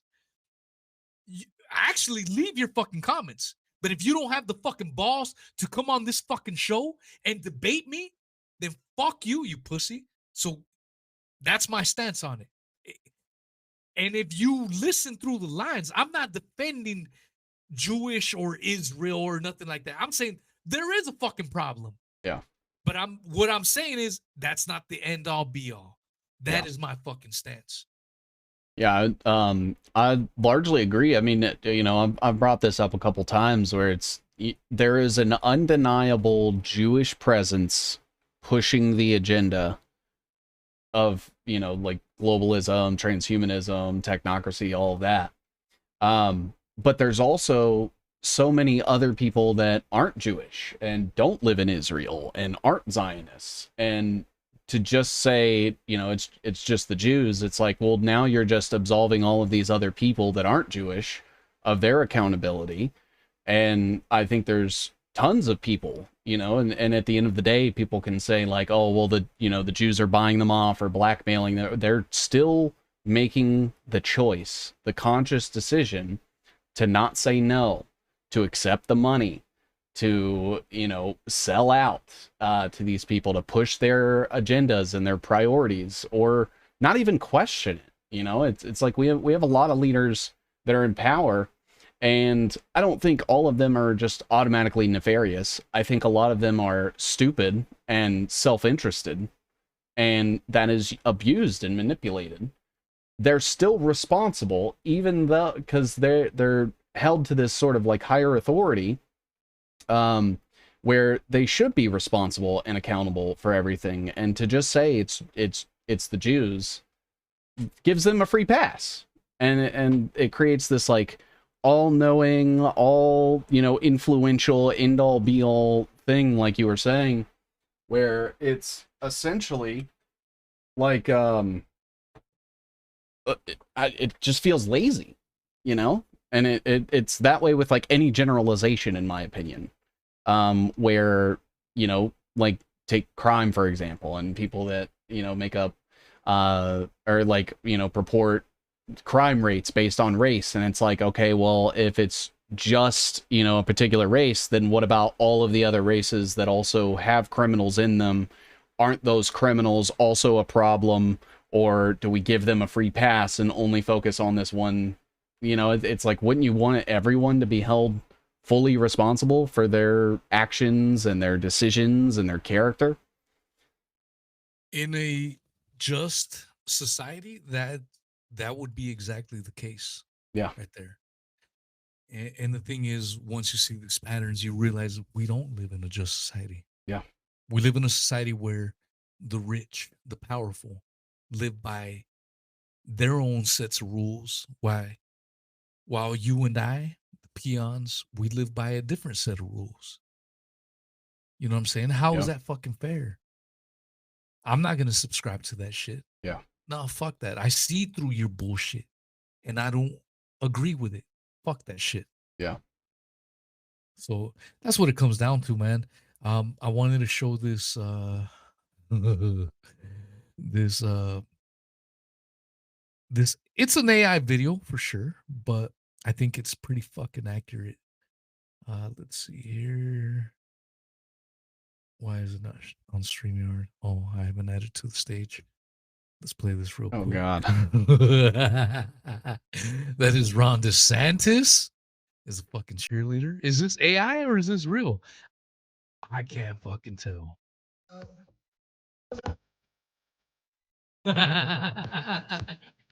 There's Charlie Kirk. Look at that. I hate it. Oh shit. Look at Trump. Look at Trump getting after it. Who's this fucking clown?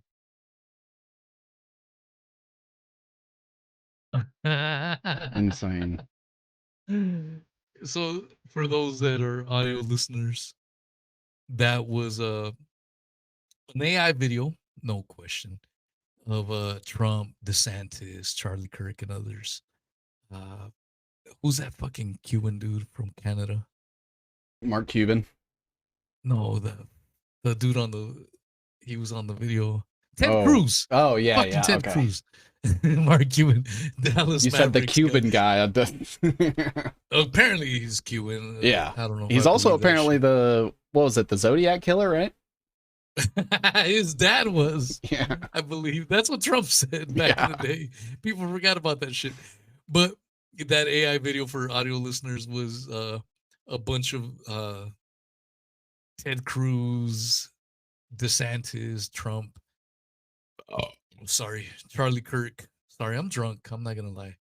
Um, wearing Israeli cheerleading outfits and doing some cheerleadings for the Israeli regime. Yeah. And it is funny, but it's the truth. Yeah. I made the joke, like I can't even fucking tell if this is real or AI. And it was sarcastic, obviously. Obviously, it's fucking AI. Yeah. But reality, all these motherfuckers are beholden to Israel. Yeah. You criticize Israel, you get sanctioned. Your career is down the shits. Yeah. You support them, you get propped up. You get some fucking APAC bucks coming down your way. And it's a weird thing, but I mean, we don't live in a United States. We live in an occupied United States. Mm-hmm. You know what I'm saying? What are your thoughts on that? Yeah. I see what looks to be like a system of a bunch of people saying yes to, hey, are you willing to sell out humanity and your future generations and everyone's privacy and their health and their safety and security and financial futures and freedoms for a couple $1,000s?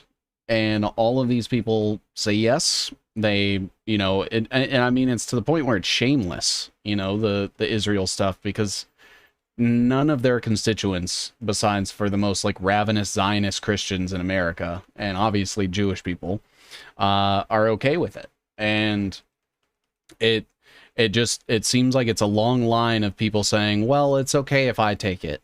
And well, it's okay if I take it. And then, over time it became, well, now they've basically purchased every single person that has decision-making power in the country. And they've used that influence to like facilitate their influence in other things. And honestly, I mean, it feels like being part of like a fifth generation warfare kind of thing, where, we're not dropping bombs on each other. We're,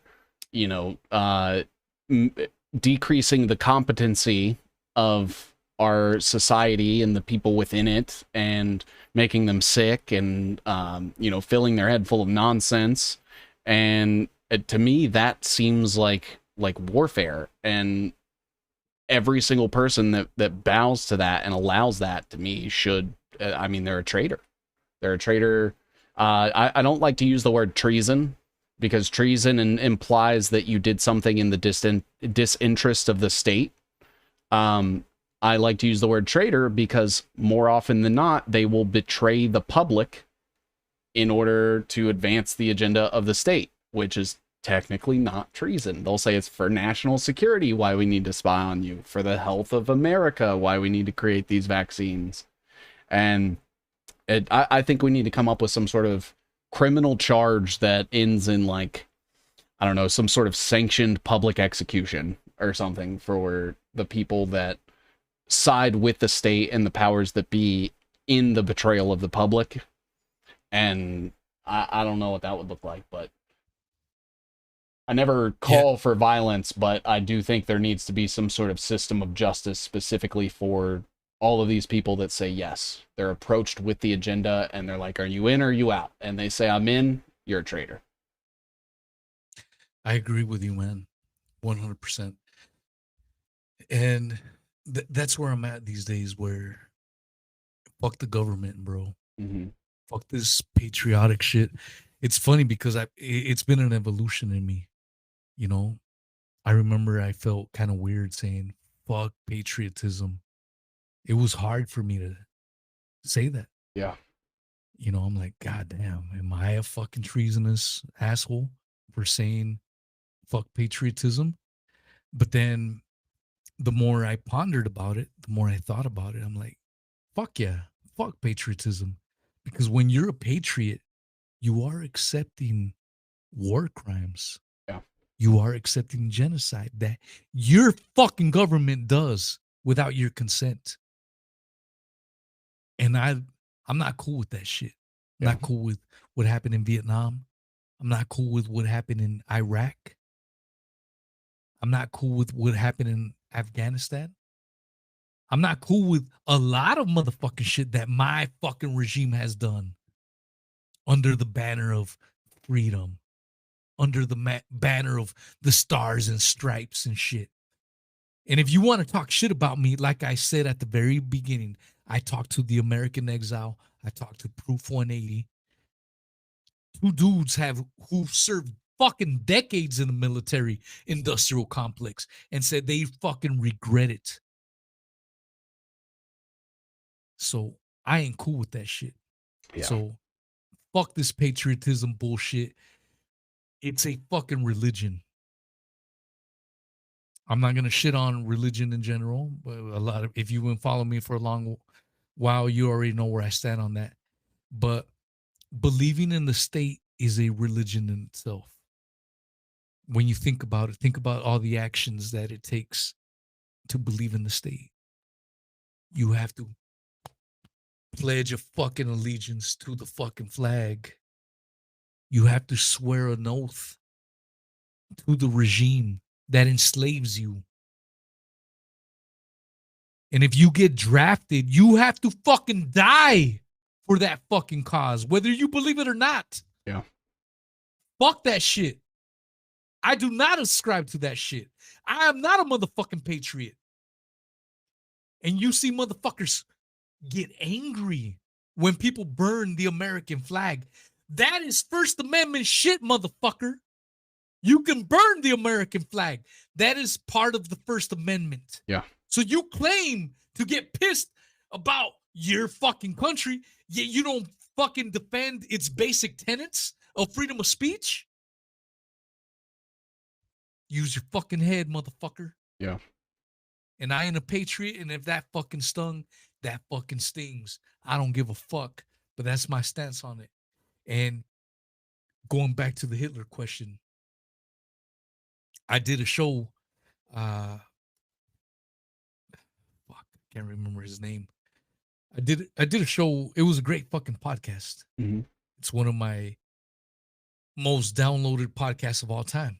And now that I'm on that subject, 7 C's and I, 2 shows that we did one on Rogan, and I can't remember the other. To Alex Jones. Alex Jones, dude. Alex Jones and Rogan are. I've been doing this shit for 6 years. They're in the top 10. Yep. I think the Rogan podcast is number 3 of my all-time downloaded. That's how much fucking fire we fucking spit. Yeah. And I thank you, bro, because you don't have to do these shows with me, and you took me in, bro, and that's helped me out for sure. But I did a show on Mein Kampf. Mm-hmm. Mein Kampf is, for those that don't know, is a book that Hitler wrote. It's allegedly wrote. And if anyone, while I'm talking, can put that in the live chat, who my guest was, I think I remember his name was Matt of the Great. It was Matt of the Great Deception podcast. Okay. We did a show on Mein Kampf, and he had read Mein Kampf a couple of times, I think once or twice. To get ready for that show, I listened to that Mein Kampf in its entirety. It's a 24-hour fucking audiobook. Wow. I listened to it twice. 24 hours. Obviously, I didn't listen to it at normal speed. I listened to it at 1.5, sped it up. But still, that's 48 hours of listening shit, of Mein Kampf. Yeah.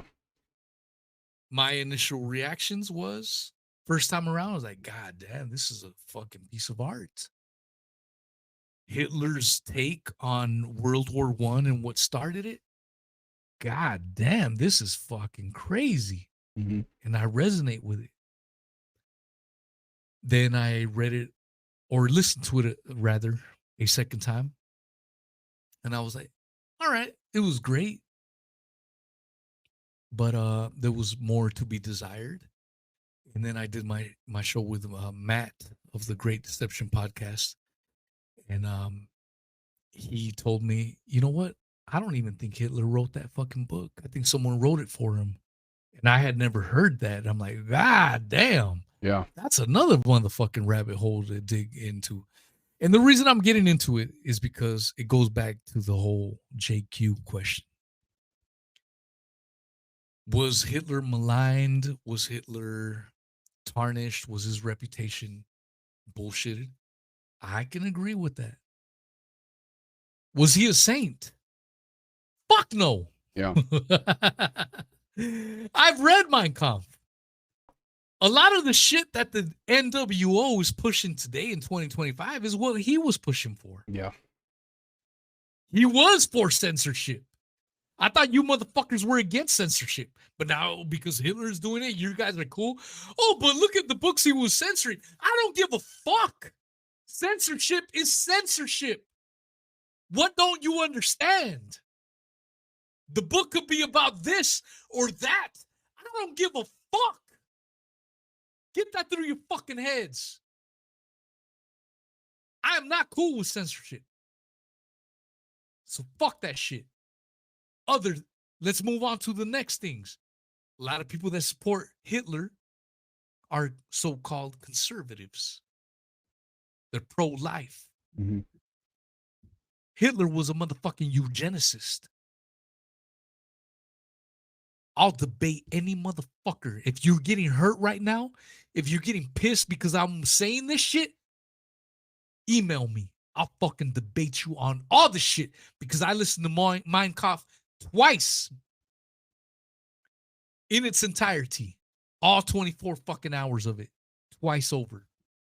And if you think I'm wrong, if you think I'm speaking out of line and Hitler was a saint, contact me. We'll fucking do a show on it. I'm making this call out to anyone listening to this shit.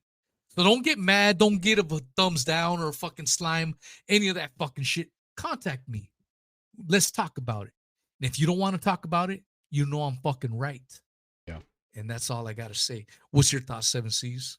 Yeah, I mean, I look at, like your point to the eugenics thing and the fact that he sent people off to war to go die, and he was censoring things, and he ended up, I don't agree with the things that he was censoring, but I also don't think that it is the government's job to mandate that sort of thing. That should be a sort of a public, each individual person should be able to make their own choice to that.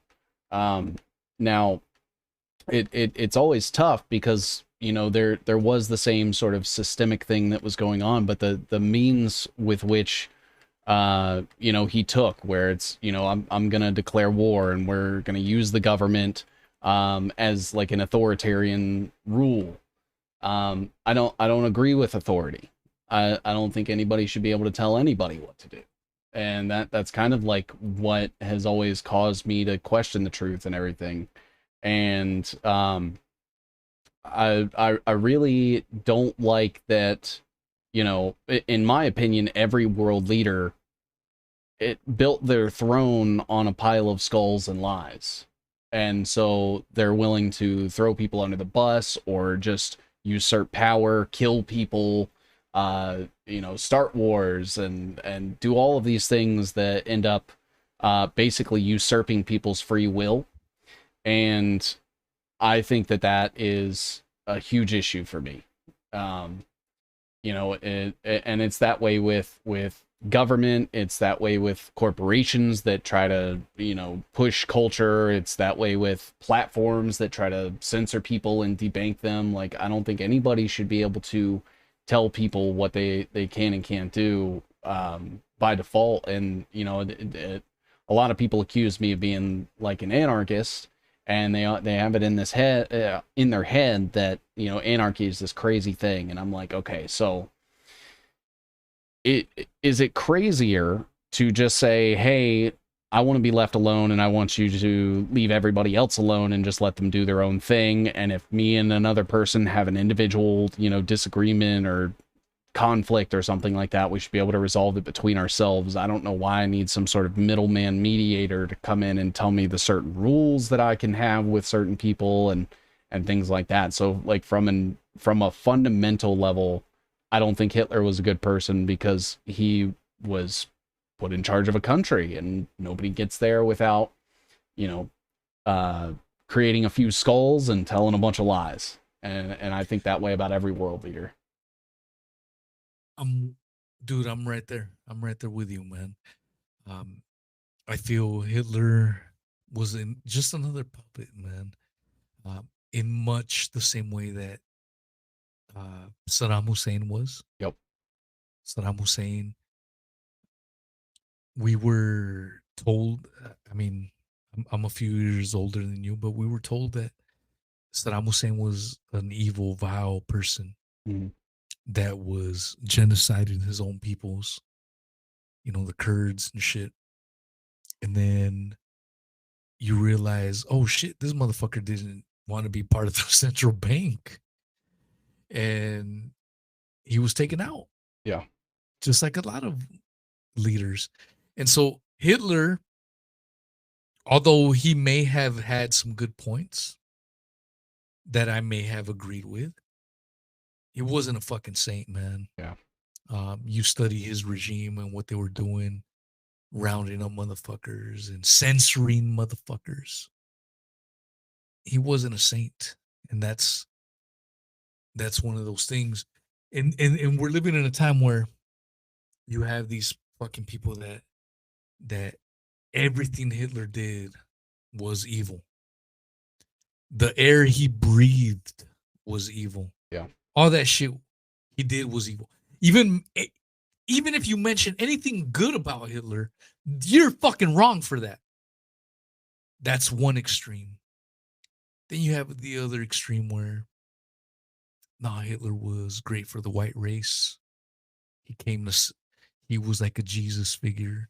He had this fucking halo around him. he had Jesus walkers.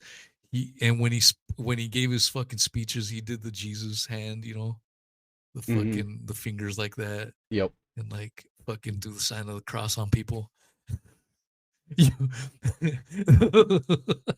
Those are essentially the two camps that you have to choose from. Yeah. You have I'm laughing because it's so fucking preposterous. But that's the reality of what we have today.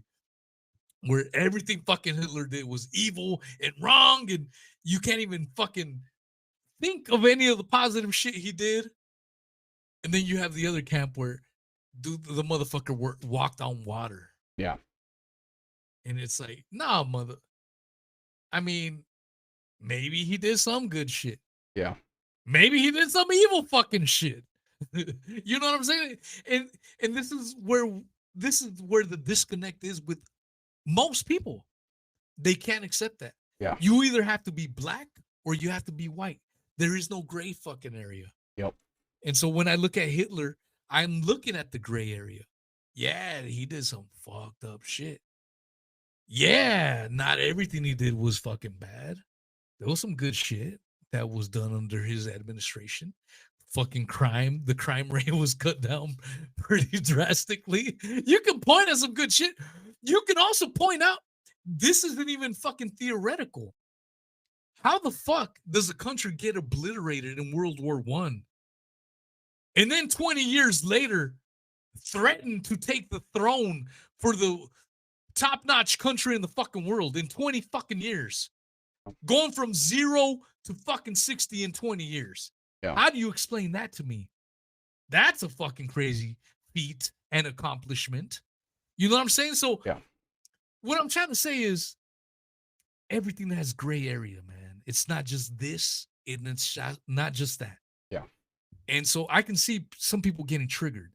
The people that are vehemently anti-Hitler getting triggered, and the people that fucking are willing to suck Hitler's ball sack and gargle on them until they come. That could trigger them.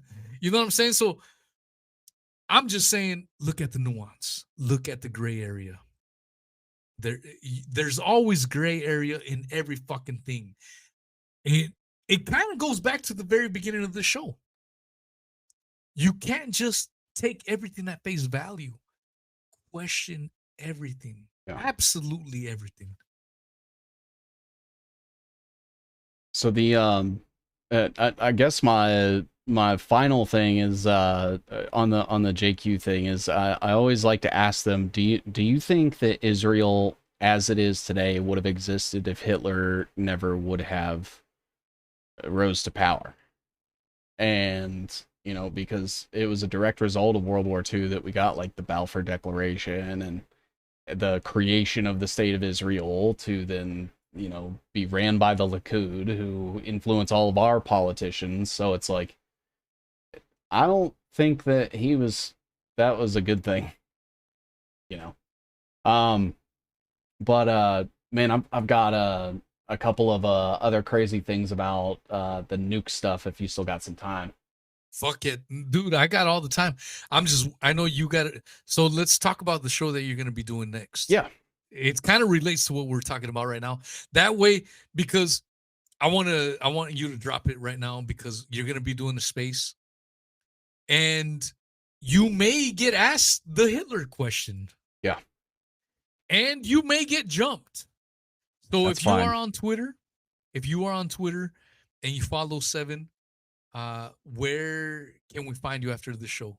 So we're gonna go in there and support you. So if these motherfuckers try to assault you, we have your back, my brother. I appreciate that, man. It's so it's gonna be a space on Twitter where I'll end up sharing the link after the show's over. I guess right now they are hosting Alex Jones's son, which I'm super disappointed that I'm missing because I want to give him all the shit in the world for what the fuck his father is. And just honestly ask him, like, what is this? What's going on here? Like, you know, I have so many questions, but they were able to snag him. But I'm going on and I'm going to be doing a QA largely about like Technocracy and Peter Thiel and you know, answering questions about like the biodigital convergence, at least as like I've come to understand the big picture. Still working out like a lot of the details and the technology and stuff, but my point is like you know, we disagree about Hitler. A lot of them are also like Christian nationalists. I'm not a Christian in the slightest. You know, a lot of them think that JFK was a good guy. I know that JFK was really good friends with David Rockefeller, and they helped, you know, open up a lot of red tape for the Rockefellers to take over the medical industry and turn it into what it is today. And so even though I disagree with them on a lot of those things, they are open-minded enough about where we're going in the future to allow me to come in and have that conversation with them and teach them these things that I've learned, despite the fact that we disagree on some things. And I think that's important. Yeah. And I think that's part of me, why I asked you the whole JQ stuff and yeah, Hitler stuff, because I think that's a psyop in itself as well. I agree. A lot of people don't even realize it. They're being psyoped. Oh, we need to go all in on Hitler. Hitler was all good and shit. I'm like, you do realize that the Nazi regime was pushing a lot of the current 2025 NWA or NWA NWO agenda. You know what I'm saying? Mm-hmm. It's the same shit. So what are you talking about? Yeah. Some people will get upset about that. Oh, you don't understand. No, motherfucker, I do understand. This is why, if you disagree with me, I am gladly willing to debate you.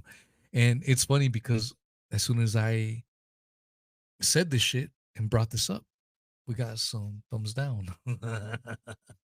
So I'm sure it's shit that triggers people, but if I'm willing to debate you is because I feel sure about my position. Mm-hmm. If I don't want to debate you is because I need to do more research. I don't feel comfortable with my position. But if I tell you, fuck yeah, let's debate. Let's have the discussion. Fuck yeah, I'm down. Let's fucking do it. Yeah. And so that's how I feel about this discussion. And like I said, my credentials are I've read Mein Kampf fucking twice. You can tell me whatever the fuck you want, but let me ask you, have you read Mein Kampf even once? I bet you the vast majority of people haven't. The vast majority of people make their fucking assumptions, their pontifications based on articles they've read, other people's opinions, not on their very own thoughts and observations. You know what I'm saying? And so I've read the fucking I've read his fucking book, alleged book, because I now have questions if he even wrote the fucker. I've read it twice. Let's fucking debate. If you think I'm wrong, don't get butthurt. Don't give me a little fucking thumbs down. Don't be a bitch. Fucking contact me and we'll fucking debate it. Yeah. I'll gladly fucking do it. We'll do it live stream. No notes, no nothing. Just you and I. Yep. And that's how comfortable I feel about it. And the reason I'm saying this is because I know no one's gonna fucking reach out to me. I already know it. A lot of motherfuckers like to get butthurt. They like to cry. They like to bitch and moan. But when you put them to task, they won't fucking do it. And I know that for a fact. So if you see eye to eye with me or Seven, let's fucking support my boy Seven on Twitter and on the whole JQ shit. In case any motherfuckers try to get a little brave, try to talk a little shit, we're gonna show my man Seven that we got his back 100%. I appreciate that, man. Hell yeah. So, go ahead, man. Speaking of World War I, you mentioned this guy earlier, by name, and I believe it was Fritz Haber. Yes. So, what did you learn? Because I think I was looking into him and I mentioned this name, and I said, you know, something that's really weird to me is there's this guy named Fritz Haber. He invents, he's coined like the father of chemical warfare. It even says it right there in the second paragraph right there. Considered the father of chemical warfare. So he was a large contribution to chemical weapons that were used in World War I. Well, he ended up creating this thing called Zyklon A. Zyklon A ended up basically being transformed into Zyklon B, and was allegedly used in the gas chambers, I guess, put that in quotes, against the Jewish people during the Holocaust. And I would think, in my opinion, that they would hate this guy. But then I looked a little further, and in 1981, for some reason, the Hebrew University of Jerusalem named a research center after this guy.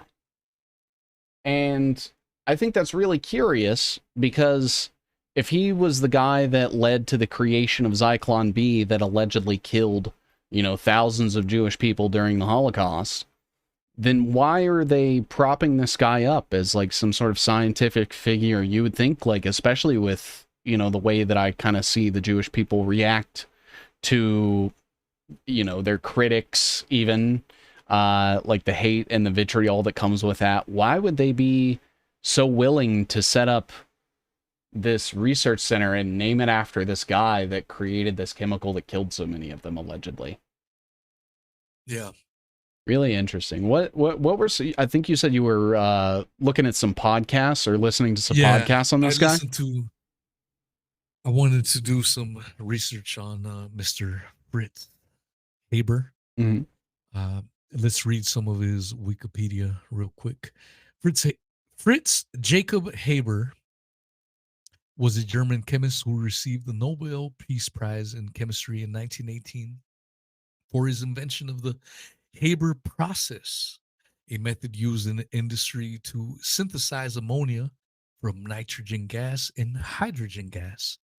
This invention is important for the large-scale synthesis of fertilizers and explosives. It is estimated that a third of annual global food production uses ammonia from the Haber-Bosch process, and that this food supports nearly half of the world's population. For his work, Haber has been called one of the most important scientists and industrial chemists in human history. Haber also, along with Max Born, proposed the Born-Haber cycle as a method for evaluating lattice energy for an ionic solid. So that is what Wikipedia tells us about this character, Mr. Fritz Haber. And I listened to a couple of podcasts, and these were normie podcasts, mind you. And even those guys, even those podcasts were talking about how sketchy Mr. Fritz Haber was, because how could it be that someone of Jewish descent could help the Nazi regime? Mm-hmm. I mean, that's unfathomable. There's no fucking way. And it's crazy because these normie podcasts that I listened to were basically, well, it was anti-Semitism. Yeah. Really? It's that fucking simple. What did we just talk about? What did I just pontificate just 15 minutes earlier about? About people about not everything being black and Yeah. white. All this fucking gray area. So this Fritz Haber gets in these normie podcasts, autobiographies about Fritz Haber, he gets cast out as someone that was just a victim of anti-Semitism. Nothing wrong with this guy. He wasn't a bad guy. He was just going through anti-Semitism. And it's pathetic, man, when you realize that it's due to his inventions, due to his collaboration with the motherfucking Nazis, that Zyklon B is invented. Yeah. And to sanitize that, they don't really focus in on what Zyklon B was all about. Yeah. Instead, what do? They focus on, it was about fertilizers. Yeah. It fed the world's population. Isn't that fucking interesting? That is interesting.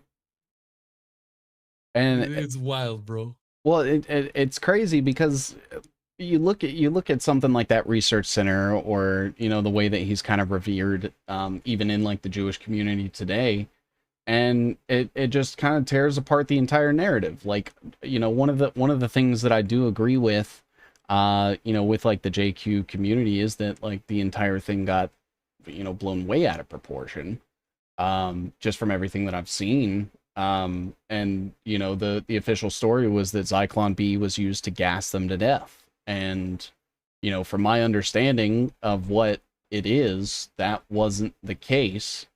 And if it were, like they purport, then they should be like admonishing this guy on the same level as they do Hitler. But instead they're like naming buildings and research centers after him and stuff, and it's crazy. And that's the thing that makes me question the whole entire World War II narrative. Yeah. You know what I'm saying? As I stated before, you have the vast majority of people saying that everything Germany did, everything Hitler did was evil. You have a tiny, loud ass minority that says Hitler walked on water. And when I look at everything, I try to absorb everything, try to absorb the context, try to absorb what Hitler wrote in Mein Kampf. Mhm.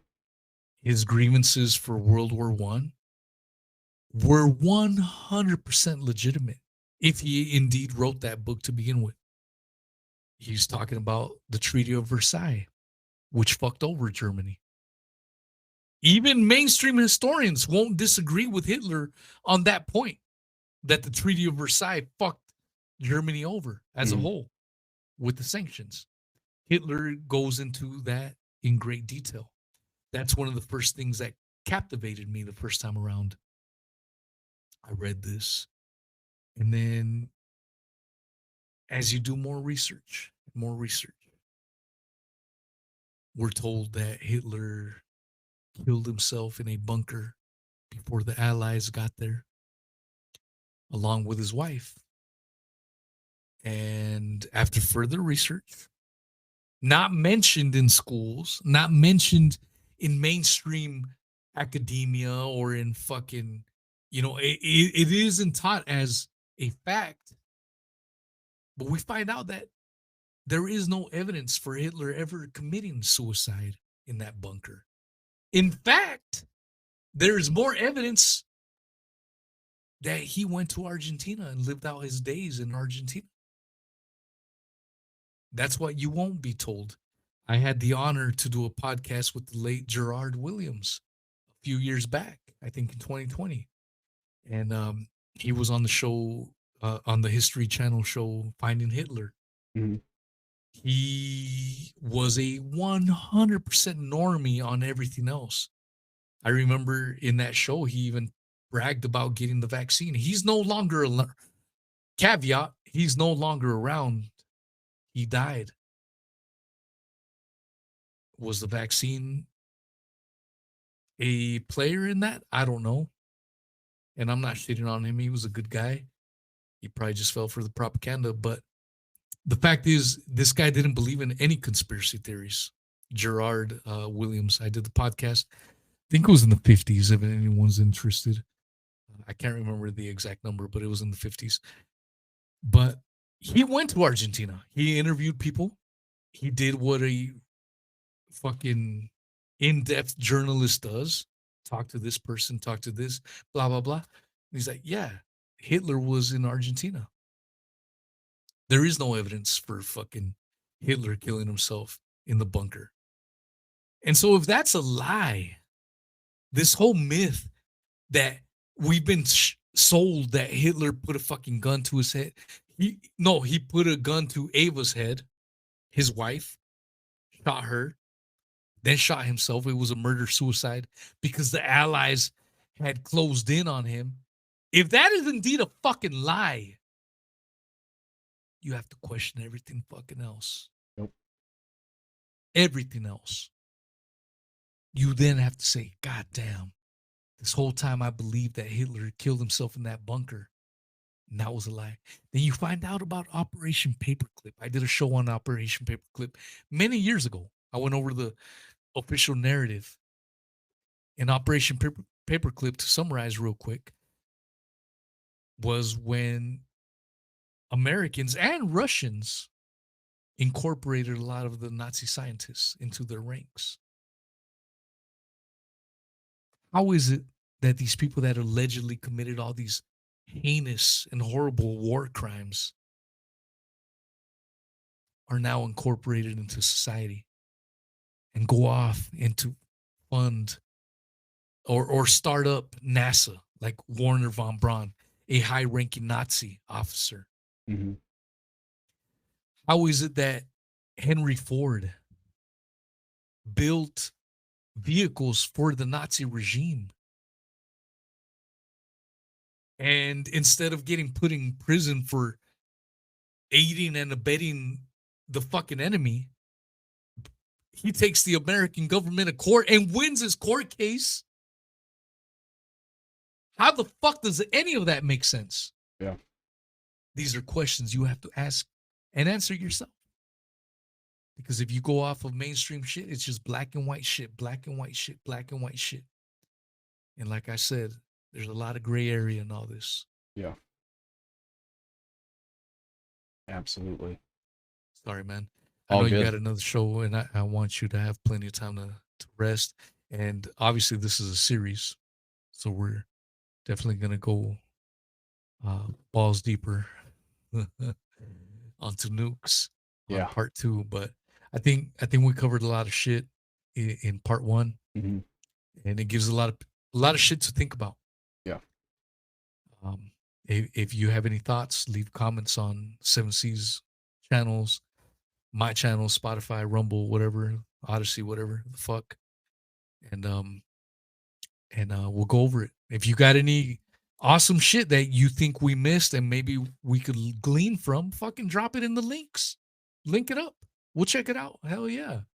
Like, you know, we were stating, this is a community effort. And so we'll definitely be doing a part 2. What's the show you're going to be on later on? So I'm going on to the JQ radio to take questions about Technocracy, Peter Thiel, like the Genius Act, that has to do with crypto, biodigital convergence, at least like the big picture stuff. And you know, kind of try to let people know like where we're heading.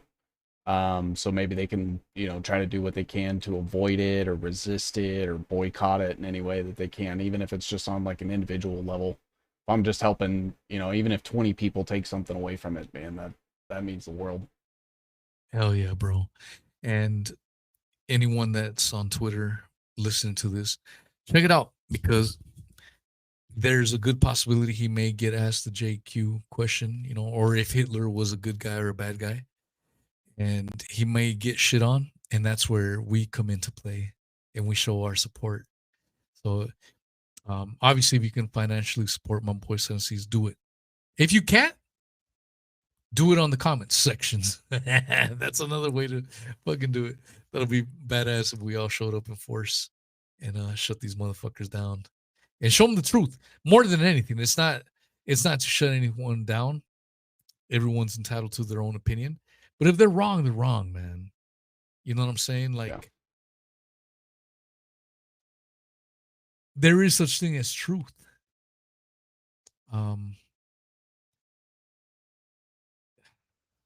It's something I've been pondering, bro, before I let you go. But you hear a lot of people, oh, if, you know, I don't care. I believe it. It's true. It's true. I don't know, man. I don't know how I feel about that anymore. I think there is fucking truth. I don't think it's subjective anymore. And so this is why I feel my mission is even stronger these days, now that I'm starting to look at it differently, because I feel if you are following the wrong path, believing wholeheartedly that it's truth, that's dangerous. That can set up a lot of failure. And so there is this thing called truth. Now it's fucking messy, especially with AI and all the bullshit we get bombarded with, trying to decipher through it all. But I think there is truth. It's weird because I've never answered my own show title's question, what is truth? I've never answered it myself. Yeah. But the more I've pondered it, I'm starting to think there is fucking truth. It's somewhere out there. Yeah. Because and the reason I'm saying that is because I'm seeing a lot of people like, no, well, you know what? If you believe it and it doesn't do you any harm, that's fine. I don't know how I feel about that, if I'm being honest with you, anymore. Yeah. Because that's how I felt about MAGA for a long time. I disagree with MAGA from the very beginning. But I'm like, oh, it's all good. You know, their heart is in the right place. And now I'm like, fuck, bro. If you're still going down the MAGA fucking road, that's taking you off the fucking cliff, man. Yeah. That's not cool. Absolutely. So this is where my evolution has come into play, where there is a fucking truth. You can't just go off and whatever, because one path could lead you to a fucking cliff. And are you gonna take that fucking leap off that cliff? I'm not saying truth is easy to find. It's a constant fucking journey. Yeah. But there is a fucking truth out there.